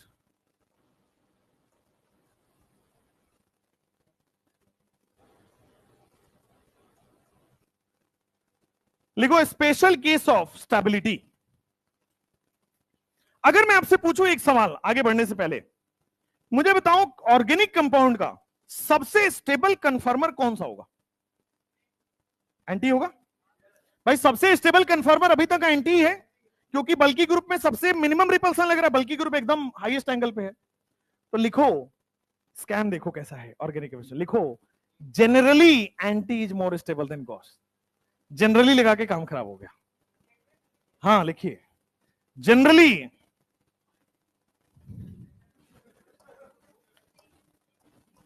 भाई लिखवा रहा हूं, रुक जाओ। A special case of stability. A special case of stability. इसी में लिखिए नोट 2000 का। जनरली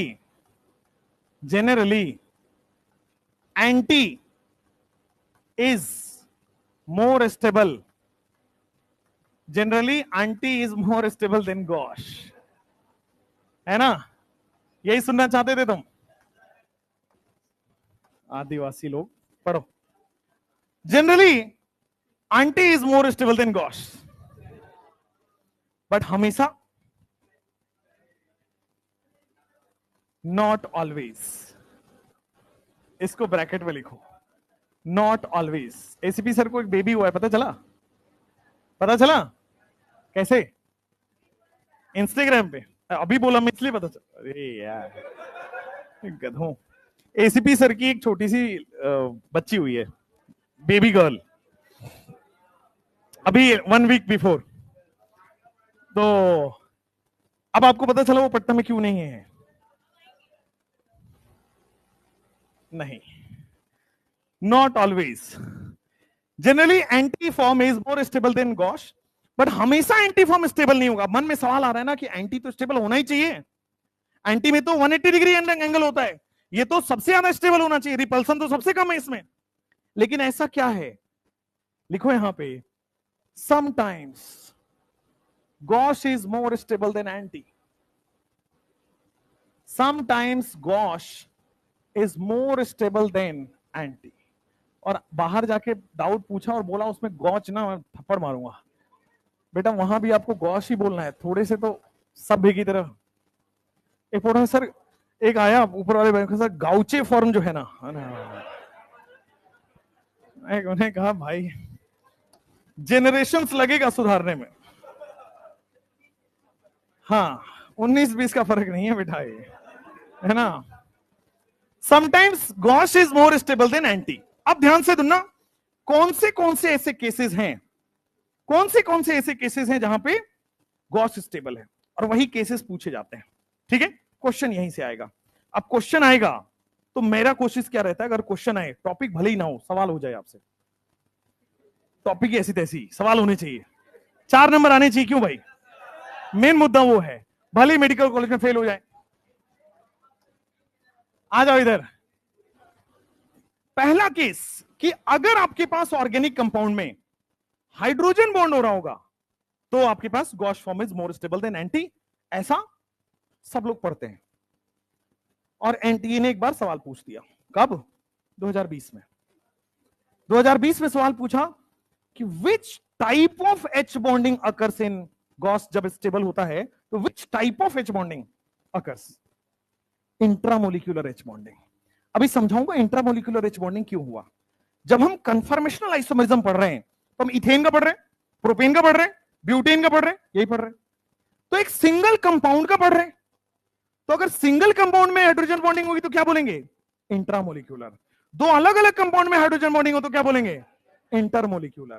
तो जब भी आपके पास कंफर्मेशनल आइसोमरिज्म का क्वेश्चन आए कि गॉस कब स्टेबल है एंटी से, जब इंट्रामोलिक्यूलर एच बॉन्डिंग है, क्योंकि एक कंपाउंड में एच बॉन्डिंग हो रहा है तभी गॉस स्टेबल देन एंटी है। अभी एक सेकेंड, बोर्ड पे ही देखना, जब जब इंट्रामोलिक्यूलर एच बॉन्डिंग होगा तब तब Gauss is more stable than anti. ऐसा हमने क्यों बोला? देखो मैं एक बना रहा हूं यहां पे, सबसे पहले मैंने फ्रंट कार्बन बनाया, फ्रंट कार्बन में यहां पे मान लो OH लगा है, यहां पे मान लो H लगा है, यहां पे मान लो Cl लगा है। मैंने फिर बैक कार्बन बनाया, बैक कार्बन में मान लो यहां पे OH लगा है, यहां पे यहां पे H लगा है, यहां भी H लगा है, यहां भी H लगा है। ठीक है, मैंने क्या किया, इसको 60 डिग्री घुमा दिया। 60 डिग्री घुमाने के बाद OH है, H है, H है। बैक कार्बन को 60 डिग्री घुमाने के बाद OH यहां आ जाता है, H यहां आ जाएगा, H यहां आ जाएगा। एक और फॉर्म बनाता हूं इसका।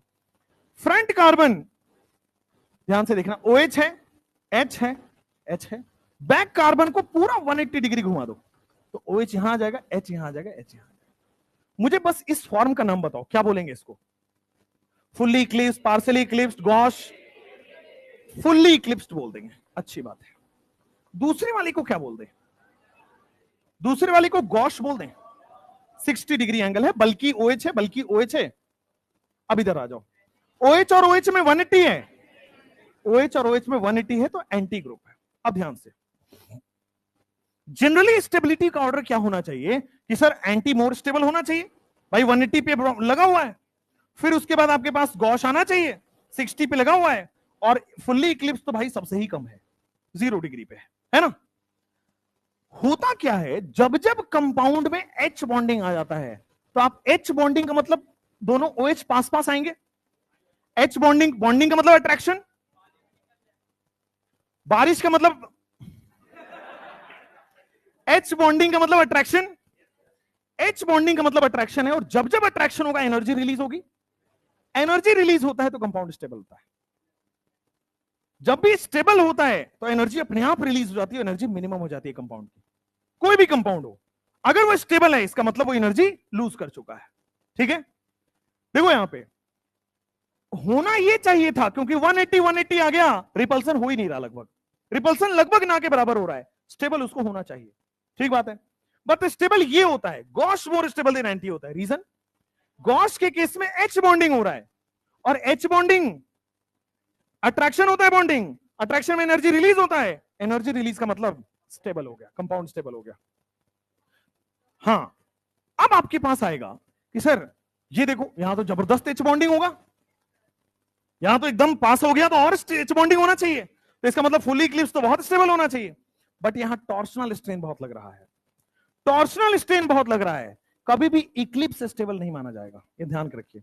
नेवर इन केस, किसी भी क्वेश्चन में इक्लिप्स स्टेबल नहीं होगा, चाहे वो पार्शियल हो चाहे फुल्ली हो। इक्लिप्स का केस होने में टॉर्शनल स्ट्रेन हाईएस्ट लगता है। देखो इसका बॉन्ड इसके जस्ट पीछे, इसका बॉन्ड पेयर, हाई रिपल्सन, माना कि एच बॉन्डिंग हो रहा है, बट टॉर्शनल स्ट्रेन उससे कहीं ज्यादा लग रहा है, टॉर्शनल स्ट्रेन उसको बहुत अनस्टेबल कर दिया। ठीक है, यहां पे क्या है, टॉर्शनल स्ट्रेन भी कम है, एच बॉन्डिंग भी लग रहा है, इस वजह से सबसे ज्यादा स्टेबल हो जाता है। अब आप कहोगे सर यहां भी तो एच बॉन्डिंग होगा, नहीं, डिस्टेंस बहुत बढ़ गया, एच बॉन्डिंग के लिए एक लिमिटेड डिस्टेंस में एच बॉन्डिंग होता है, एक मॉलिक्यूल वहां एक मॉलिक्यूल वहां, कभी एच बॉन्डिंग नहीं होगा। एच बॉन्डिंग के लिए सेम कंटेनर में कंपाउंड का होना जरूरी होता है इनऑर्गेनिक में। एच बॉन्ड के लिए एक डेफिनेट डिस्टेंस पे, सिंगल बॉन्ड डबल बॉन्ड के डेफिनेट डिस्टेंस पे होना चाहिए, तब जाके एच बॉन्डिंग होगा। ये मॉलिक्यूल बहुत दूर दूर हो गए तो इसमें एच बॉन्डिंग नहीं लग रहा है। किससे? एच से, एच से एच बॉन्डिंग हो जाता है। हाय राम, अब पढ़ाता हूं मैं एच बॉन्डिंग, मुझे पता ही नहीं था, इतने गिरे हुए हो। आओ बेटा, थोड़े पढ़े लिखे होने चाहिए। ठीक है, आ जाओ, एच बॉन्डिंग का केस समझा देता हूं 2 मिनट में, इसी से एच बॉन्डिंग पूरा सॉल्व होता है। एच बॉन्डिंग के लिए हाइड्रोजन जो है ना, दोनों साइड से मोर इलेक्ट्रोनेगेटिव से जुड़ा होना चाहिए। एच बॉन्डिंग के लिए स्पेशल केस है, हाइड्रोजन दोनों साइड से मोर इलेक्ट्रोनेगेटिव से सराउंड होना चाहिए, लेकिन इनमें से किसी एक से कोवलेंट बॉन्ड होना पड़ेगा, तब जाके एच बॉन्डिंग होगा। ध्यान रखिएगा, हाइड्रोजन बॉन्डिंग कब होता है? When hydrogen is covalently bonded to a more electronegative, या तो H से जुड़ा हो, या तो H F से, या तो O से, या तो N से। अब कोवलेंटली बॉन्डेड हाइड्रोजन जो मोर इलेक्ट्रोनेगेटिव से जुड़ा है, इस पर क्या आ गया? डेल प्लस आया। मोर इलेक्ट्रोनेगेटिव क्या करता है? इलेक्ट्रॉन खींच लेगा, बॉन्डेड इलेक्ट्रॉन को अपनी तरफ शिफ्ट कर लेगा, ये होता है इलेक्ट्रोनेगेटिविटी।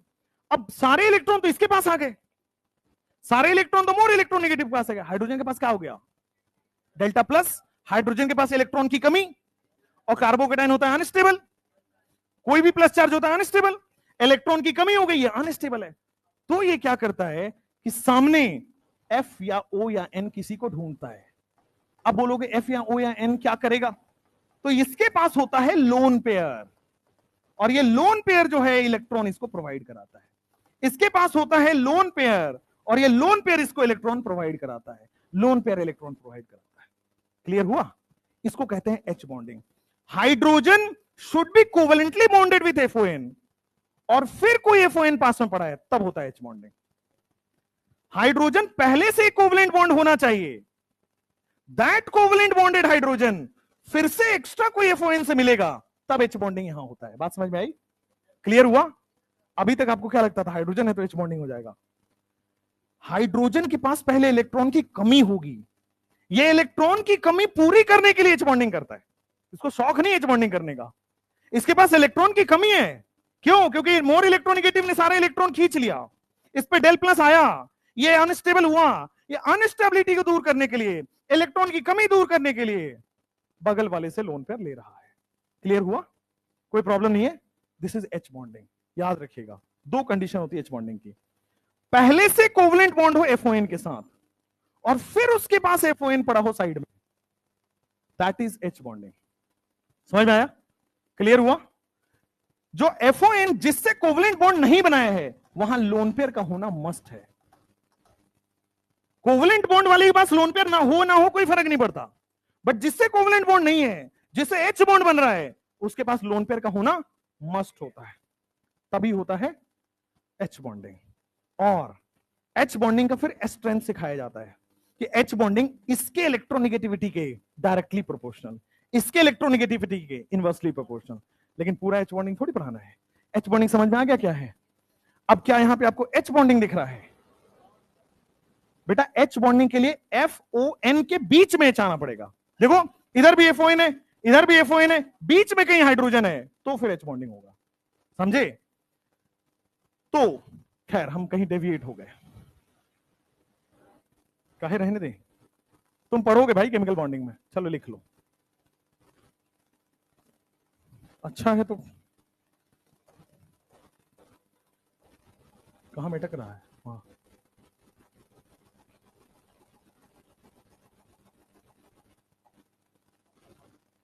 हाँ हाँ, तो देखो यहां पे इसको करो, ये स्टेबिलिटी का ऑर्डर, और स्टेबिलिटी का ऑर्डर ऐसे लिख के क्रॉस मार दो। ये स्टेबिलिटी का ऑर्डर, ये जनरल ऑर्डर है, लेकिन इस केस के लिए ये सही नहीं है।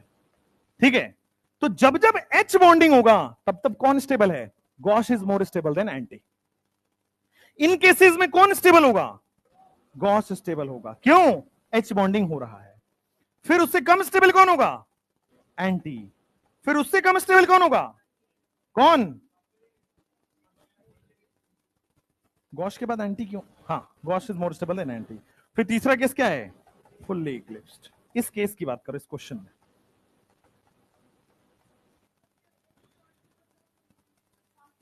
यस, कोई भी बॉन्डिंग होता है, बॉन्डिंग इज व्हाट? अट्रैक्शन। एकदम पास नहीं आ जाएगा, थोड़ा बहुत पास आएगा, पास आने से एनर्जी लॉस होगा। यस, टॉर्शनल भी वंडरवाल भी, और दोनों ही हाई है, इसलिए हाईली अनस्टेबल हो गया। हाँ यही था। पैरानाइट्रोफिनॉल कम से कम 7-8 बार पूछ चुका है अभी तक, आप पढ़ोगे, एप्लीकेशन ऑफ H बॉन्डिंग में पढ़ाया जाता है, फर्स्ट एप्लीकेशन है वही पैरानाइट्रोफिनॉल, राइट। चलो अब देखो ये क्वेश्चन आता है, लेकिन उसके लिए कितनी भूमिका पढ़नी पड़ती है, समझ गए ना? इसके लिए कितनी भूमिका पहले से पढ़नी पड़ती है कि गॉश क्या है, एंटी स्टैगर्ड क्या है, पार्शली इक्लिप्स क्या है। अब मैं सीधा ये पढ़ाता तो तुम कहते ना कि वीटी सर अच्छा नहीं पढ़ाते, है ना? वो तुम कह नहीं पाओगे, पढ़ो गधो।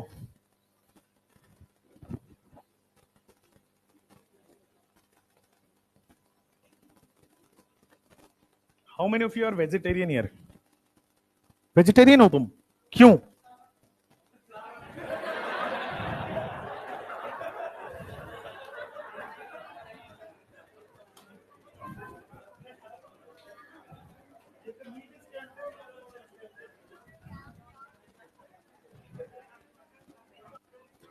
हाँ, स्पेशल केस ऑफ स्टेबिलिटी। हाँ भाई, इंट्रामोलिकुलर एच बॉन्ड के बाद सेकंड होता है कि अगर आपके पास कहीं पे, अरे पढ़ो, आयनिक अट्रैक्शन, अगर कहीं पे बच्चों आपके पास अट्रैक्शन हो गया, आयनिक अट्रैक्शन का मतलब क्या होता है?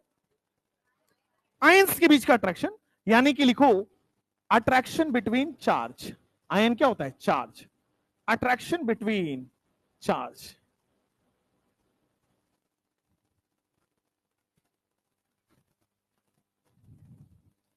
तुम लोगों ने वो पढ़ लिया होगा ना, सब जेड इफेक्टिव वगैरह सब पढ़ लिया है? बढ़िया, फिर तो सब अब रूबरू लग रहा होगा ऐसे कि हाँ पढ़ा हुआ है ना?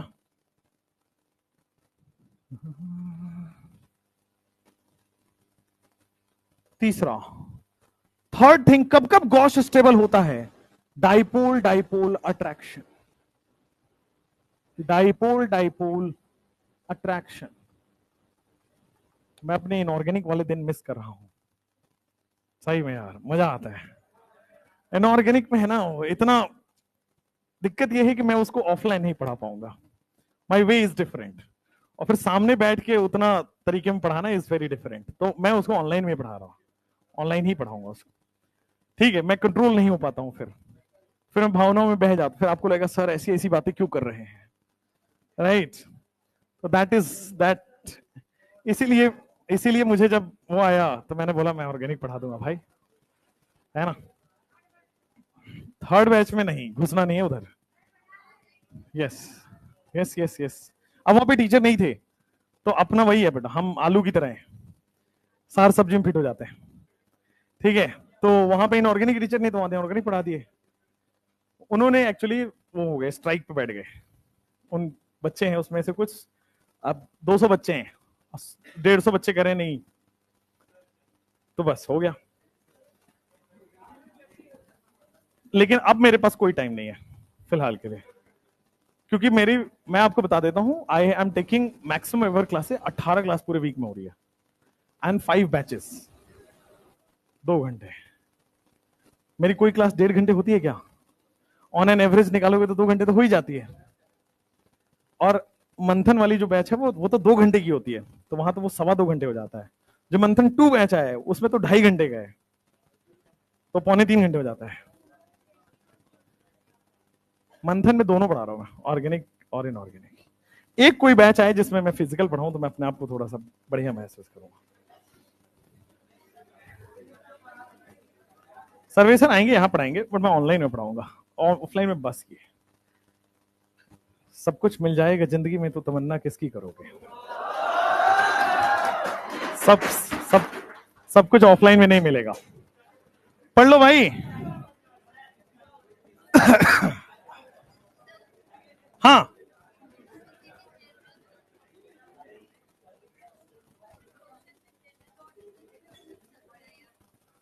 बता रहा हूं क्वेश्चन कैसे आएगा। जब भी एच बॉन्ड पूछे, एच बॉन्ड दिख जाए, gosh more stable than anti. अगर एच बॉन्ड नहीं दिख रहा है, एंटी स्टेबल देन गॉश। अब आ जाओ,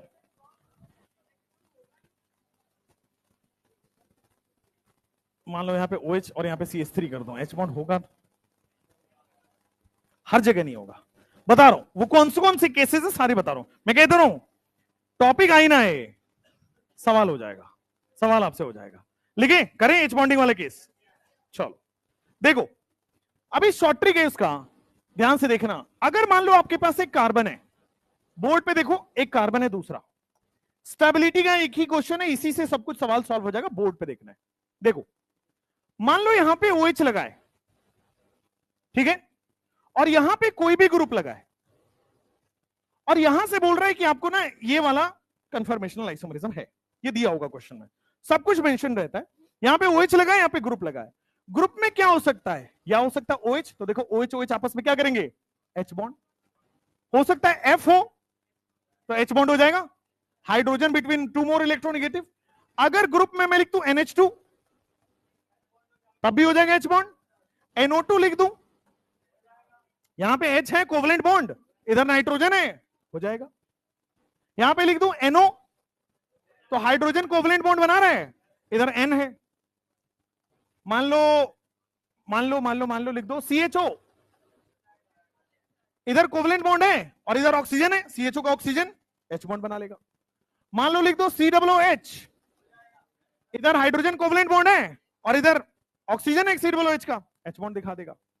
तो कहने का मतलब है, अगर OH के सामने कभी भी आपको FON दिख जाए, FON या FON से रिलेटेड कंपाउंड, देखो F से रिलेटेड कंपाउंड, O से रिलेटेड कंपाउंड, NNNOO,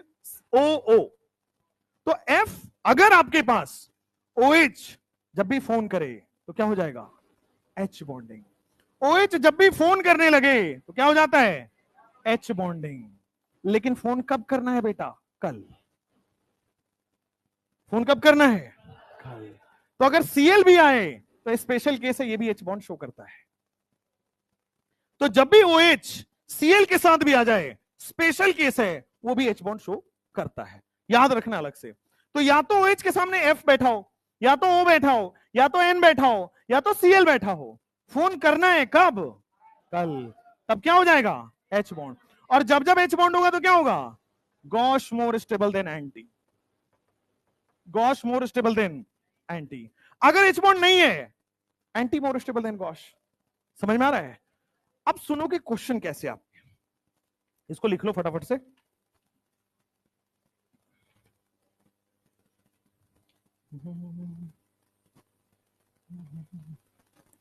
लिख लिया है? हाँ ना, लिख लिया। आज की क्लास के बाद, क्लास के लास्ट में अभी 2 क्वेश्चन मिलेंगे, ठीक है? दोनों क्वेश्चन का, एक भी क्वेश्चन का सही जवाब जिसने दिया उसको आशीर्वाद मिलेगा। पेंसिल अगले बैच में पढ़ाना है। अरे चलो यार इधर आओ, देख रहे हो दिमाग। You can not win bargaining skills में, आप लड़कियों से जीत नहीं सकते, है ना। ये 2000 की चीज 20 रुपए में लेके आती है बाहर से। इधर आओ,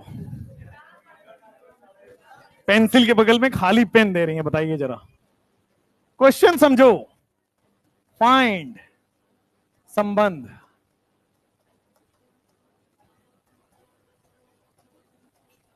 कंपाउंड में रिलेशन बताना है।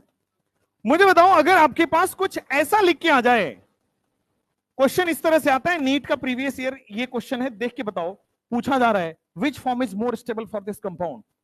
Option A anti, option B gauche, option C gauche दिख रहा है, तो इस केस में gauche more stable than anti है। पढ़ लो बेटा। CH2OH है, यहां पे मान लो अगर आपको मैंने CH2OH करा दिया, क्या यहां पे H बॉन्डिंग होगा? H बॉन्डिंग होगा तो गॉस स्टेबल देन एंटी होगा। मान लो यहां पे CH2OH है और यहां पे CH2NH2 दिया हो तो गॉस स्टेबल देन एंटी होगा। आगे से मत कर लेना। CH2 के बाद मान लो यहां पे OH दिया हो और यहां पे NO2 दे दिया है तो यहां पे भी H बॉन्डिंग हो जाएगा, गॉस स्टेबल देन एंटी हो जाएगा। मान लो यहां पे CH2 है, OH है, यहां पे CHO लगा हुआ है, H बॉन्डिंग हो जाएगा। मान लो आपके पास यहां पे CH2 है, यहां OH है और यहां पे COOH लगा हुआ है, H बॉन्डिंग होगा, गॉस स्टेबल देन एंटी होगा। अच्छा, मान लो यहां पे CH2 है और CH2 है, यहां पे OH है और यहां पे I है, क्या H बॉन्डिंग होगा? क्या H बॉन्डिंग होगा? या तो F या तो O या तो N या तो Cl होना चाहिए, तो यहां पे H बॉन्डिंग नहीं होगा, एंटी मोर stable then Gauss. Lone pair से क्या फर्क पड़ता है? लोन पेयर का कोई रोल नहीं है H बॉन्डिंग में। H बॉन्ड कोवलेंट बॉन्ड बना हुआ है, बट क्या इधर मोर इलेक्ट्रोनेगेटिव है तो H बॉन्डिंग होगा? नहीं होगा। इधर आ जाओ, मान लो आपके पास ये वाला केस है, यहां CH2 आएगा। मान लो आपके पास ये वाला केस है CH3 और यहां पे केस है CH3, इसमें H बॉन्डिंग होगा नहीं होगा? अगर H बॉन्डिंग नहीं हुआ तो क्या स्टेबल है? Anti for more stable then Gauss है। जैसे मान लो आपके पास CH2 है, यहां पे COOH है और यहां पे क्या है? NH2 है। होगा? H बॉन्ड होगा? H बॉन्ड होगा नहीं होगा? कैसे? देखो, क्या हाइड्रोजन कोवलेंट बॉन्डेड है और इधर ऑक्सीजन भी है तो होगा ना। डर क्यों रहे हो? H बॉन्ड होगा। H बॉन्ड होगा तो गॉस मोर स्टेबल देन एंटी हो जाएगा। अच्छा, ये एक स्पेशल केस है। स्पेशल केस इसलिए, बोर्ड पे देखना, यहां पे क्या आपको ये एसिड दिख रहा है और अमाइन बेस होता है, आपको पता होगा। बेस इसलिए क्योंकि लोन पेयर है, डोनेट करेगा, बेस होगा। अब अगर एसिड है सामने और बेस भी लिखा हुआ है, सबसे पहला रिएक्शन कौन सा होगा? Acid base reaction. आज से यह याद रखेंगे, हाइड्रोकार्बन और उन सारे क्वेश्चंस में यूज होगा, हाइड्रोकार्बन के रिएक्शन चैप्टर्स में, कि अगर आपके पास कंपाउंड में एसिड भी दिखे और बेस भी दिखे, 10 की पावर -10 सेकेंड्स में रिएक्शन होता है। 10 की पावर -10 सेकेंड में एसिड बेस रिएक्शन हो जाता है। मतलब पलक झपकने में भी 10 की पावर -1-2 तो लगता ही होगा। समझ रहे हैं? मतलब बहुत कम सेकंड में एसिड बेस रिएक्शन हो जाता है। Fastest reaction on earth, acid base reaction. Acid base reaction में क्या होता है, ध्यान दीजिएगा। यहां पे ये CH2 तो एज इट इज रहेगा। बेस लोन पेयर है, लोन पेयर क्या, एसिड क्या करेगा अपना H+ डोनेट कर देगा। एसिड क्या होता है? जो H+ डोनेट करे। और बेस क्या होता है? जो H+ एक्सेप्ट कर ले, जो H+ एक्सेप्ट कर ले। तो एसिड बेस रिएक्शन देखिए, H+ इसने डोनेट किया, इसने एक्सेप्ट कर लिया, और ये बहुत फास्ट रिएक्शन होगा। और ये जो कंपाउंड बना है बेटा, ये नाम सुना सुना सा लग रहा है या सुना हो गया सब कुछ? ये ज्विटर आयन है, और ज्विटर आयन पे जेई मेन 2-3 बार सवाल आया है, नीट 2-3 बार सवाल आया है। केवल इस कंपाउंड पे पूछा जाता है which form is more stable for zwitter ion, gosh या एंटी या कौन? गॉश। अगर आपको ये कंपाउंड दिया हो तो एच बॉन्ड की वजह से क्या होगा? Gosh more stable than anti. अगर आपको ज्विटर आयन लिख के दे दे तो आयनिक अट्रैक्शन प्लस और माइनस। अगर आपके पास देखो यहां पे ये भी गॉश स्टेबल देन एंटी है, क्यों? प्लस और माइनस का अट्रैक्शन हो रहा है ना, अट्रैक्शन होगा तो एनर्जी रिलीज होगा ना, एनर्जी रिलीज होगा तो गॉश फॉर्म मोर स्टेबल देन एंटी। आया समझ में? बशर्ते यहां पे आयोनिक अट्रैक्शन तो हो ही रहा है, आप ध्यान से देखो तो यहां एच बॉन्ड भी हो रहा होता है। देखो हाइड्रोजन कोवलेंट बॉन्ड बना रहा है, इधर ऑक्सीजन है तो होगा ना H bond, that is H bond. Simple हो गया। अच्छा इधर नहीं दिख रहा आपको, गुड। ये gosh more stable than anti होगा जब जब अट्रैक्शन हो, चार्ज का अट्रैक्शन हो, या जब जब एच बॉन्ड हो, या जब जब डाइपोल का अट्रैक्शन हो, तब तब क्या होगा? Gosh more stable than anti. जैसे मान लो आपके पास ये लगा लो CH2 COOH, और यहां पे बता दो COOH, नहीं COOH। जल्दी से करो, इसमें गॉश फॉर्म स्टेबल है एंटी? गॉश कैसे? देखिए जब भी एक क्वेश्चन आए एंटी कैसे होगा वो भी बता देता हूं, गॉश कैसे होगा ध्यान रखिएगा, ध्यान से बोर्ड पे देखिए। COOH को क्या आप ऐसे लिखोगे? इस वाले COOH को आप ऐसे लिख दो, है तो H bond, hydrogen covalent bond बना रहा है, और इधर ऑक्सीजन है तो एच बॉन्ड होगा, सिंपल, तो एच बॉन्ड होगा। लेकिन इसमें क्वेश्चन डायरेक्ट नहीं आएगा, डायरेक्ट आएगा तो ठीक है 4 नंबर आ गया। इसमें क्वेश्चन देगा कि अगर मान लीजिए मैं pH लेस देन 7 ले रहा हूं तो क्या होगा? pH लेस देन 7 मतलब क्या होता है? एसिड होता है, बेस होता है? एसिड होता है।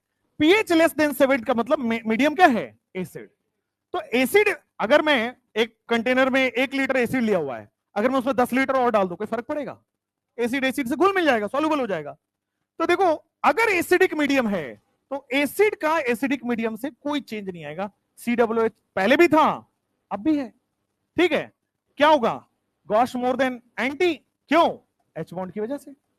लेकिन अगर आपको केस नंबर 2 दे रहा है, लेकिन अगर आपको केस नंबर 2 कह दे कि pH ग्रेटर देन 7 है, यानी कि बोल रहा है अब मीडियम क्या है? बेस है। तो अगर आपके पास पहले से एसिड पड़ा हुआ है और आपने उसमें बेस डाल दिया तो क्या रिएक्शन होगा?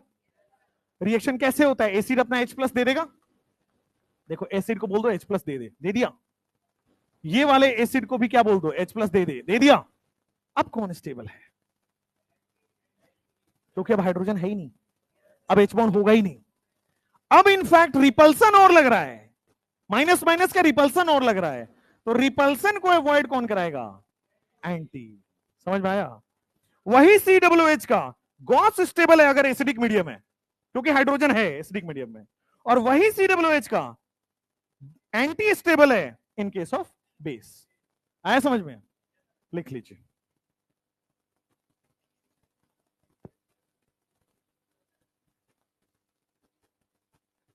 किधर डाउट? नहीं, हाँ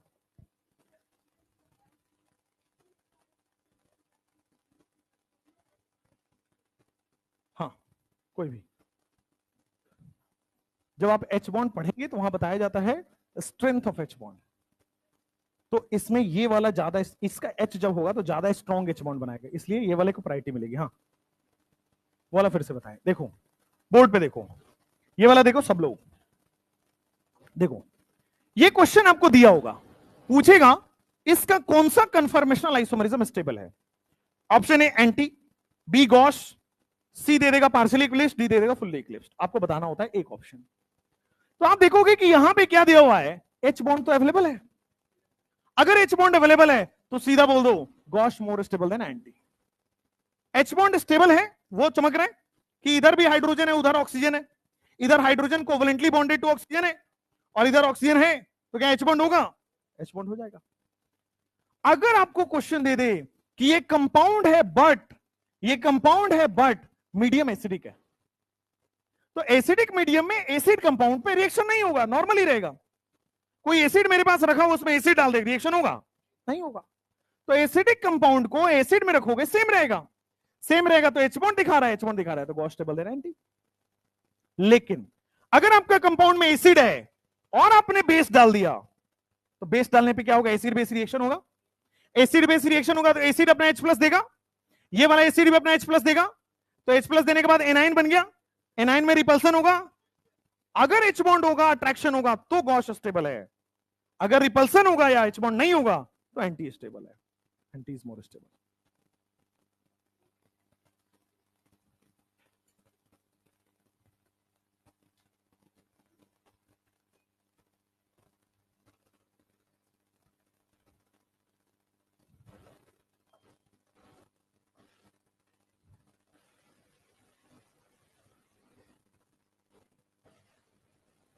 पीडीएफ में क्या होता है?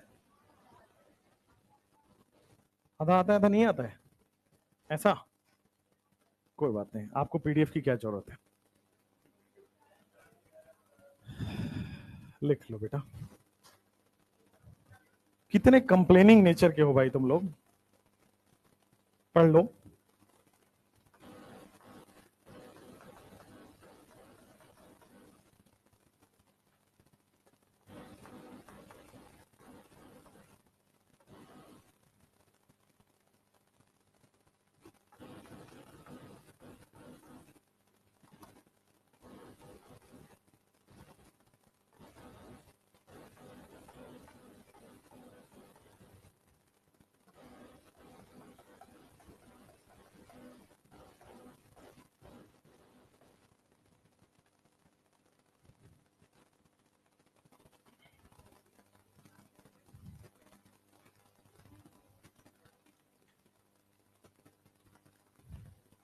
चलो इस वाले क्वेश्चन का आंसर बता। अरे यार, इस वाले क्वेश्चन का आंसर बताओ। क्या इसमें एच बॉन्डिंग होगा? एच बॉन्डिंग होगा तो गॉस स्टेबल देन एंटी होगा। इसमें एच बॉन्डिंग होगा, कोवलेंट बॉन्ड है और इधर FON है, तो एच बॉन्डिंग होगा, गॉस स्टेबल देन एंटी होगा। इसमें एच बॉन्डिंग होगा तो एंटी स्टेबल देन गॉस होगा।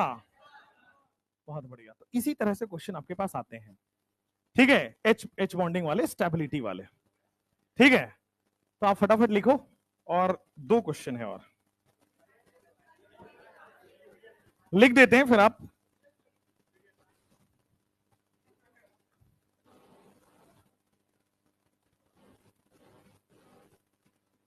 ये क्वेश्चन का आंसर आप देने की कोशिश करना,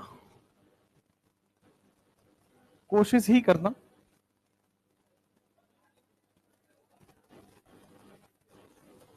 गूगल लेंस यूज करोगे तो ये टाइप कैसे करोगे गधों?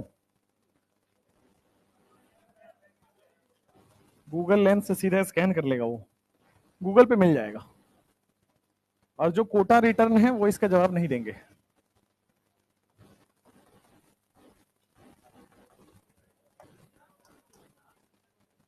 क्वेश्चन है फाइंड संबंध। देखो ऑप्शन भी दे देता हूं मैं आपको। ऑप्शन ए है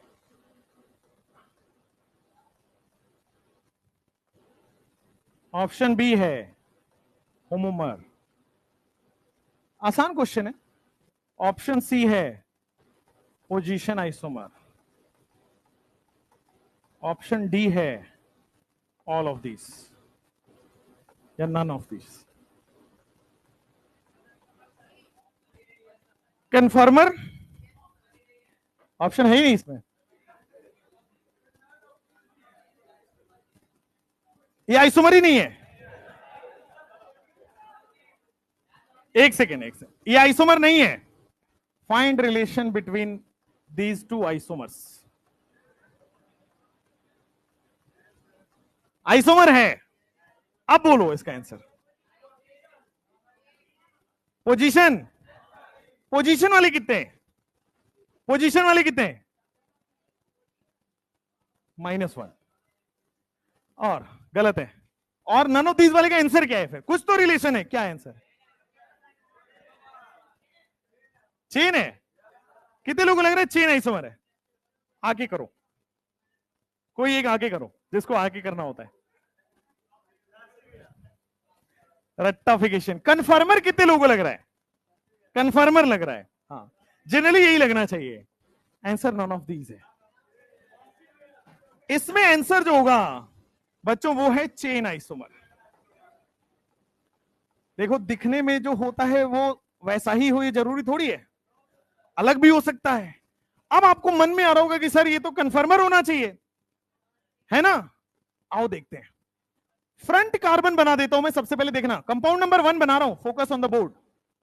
देखो फ्रंट कार्बन, देखो फ्रंट कार्बन पे क्या जुड़ा है? फ्रंट कार्बन पे 3 मिथाइल जुड़ा हुआ है, मैंने 3 मिथाइल जोड़ दिया। देखो बैक कार्बन पे क्या जुड़ा हुआ है?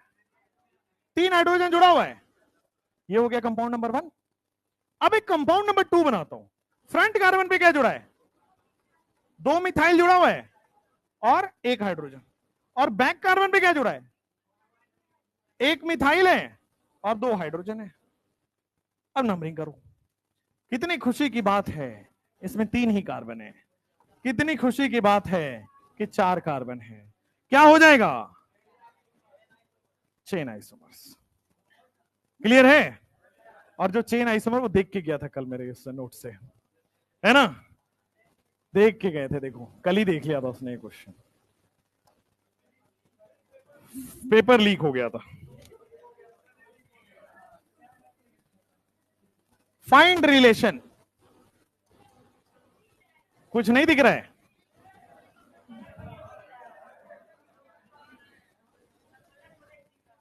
बेटा मन की आंखों से देखो।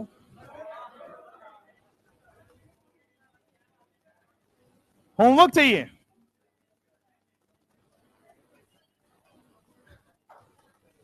अगर होमवर्क चाहिए तो मैं दे सकता हूं, 20 सवालें लिखो।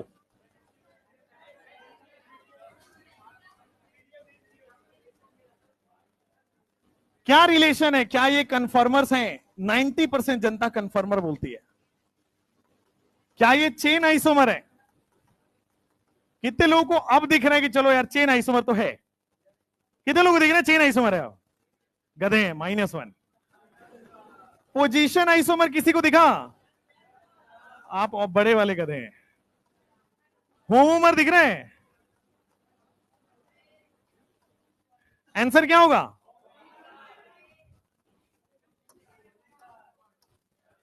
फ्रंट कार्बन में देख लो।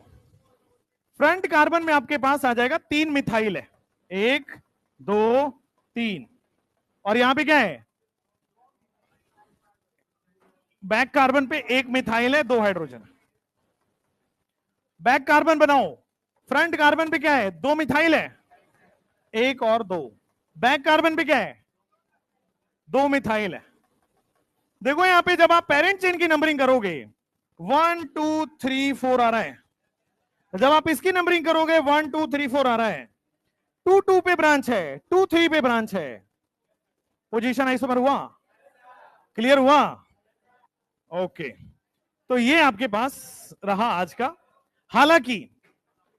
हालांकि साइक्लोहेक्सेन वाला पार्ट आज मुझे फिनिश करना ही था, बट मैं तो चाहता कि आधे घंटे बैठ जाओ तो हो जाएगा। कर दें? सब लोग बोल रहे हो? सही बताओ। लिखो कन्फर्मेशनल आइसोमेरिज्म ऑफ।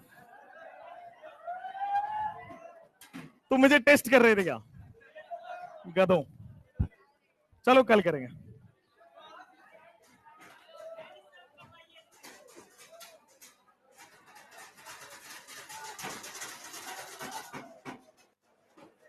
चलो भाई, हो गया बैंड बजा, बाद में जाओ।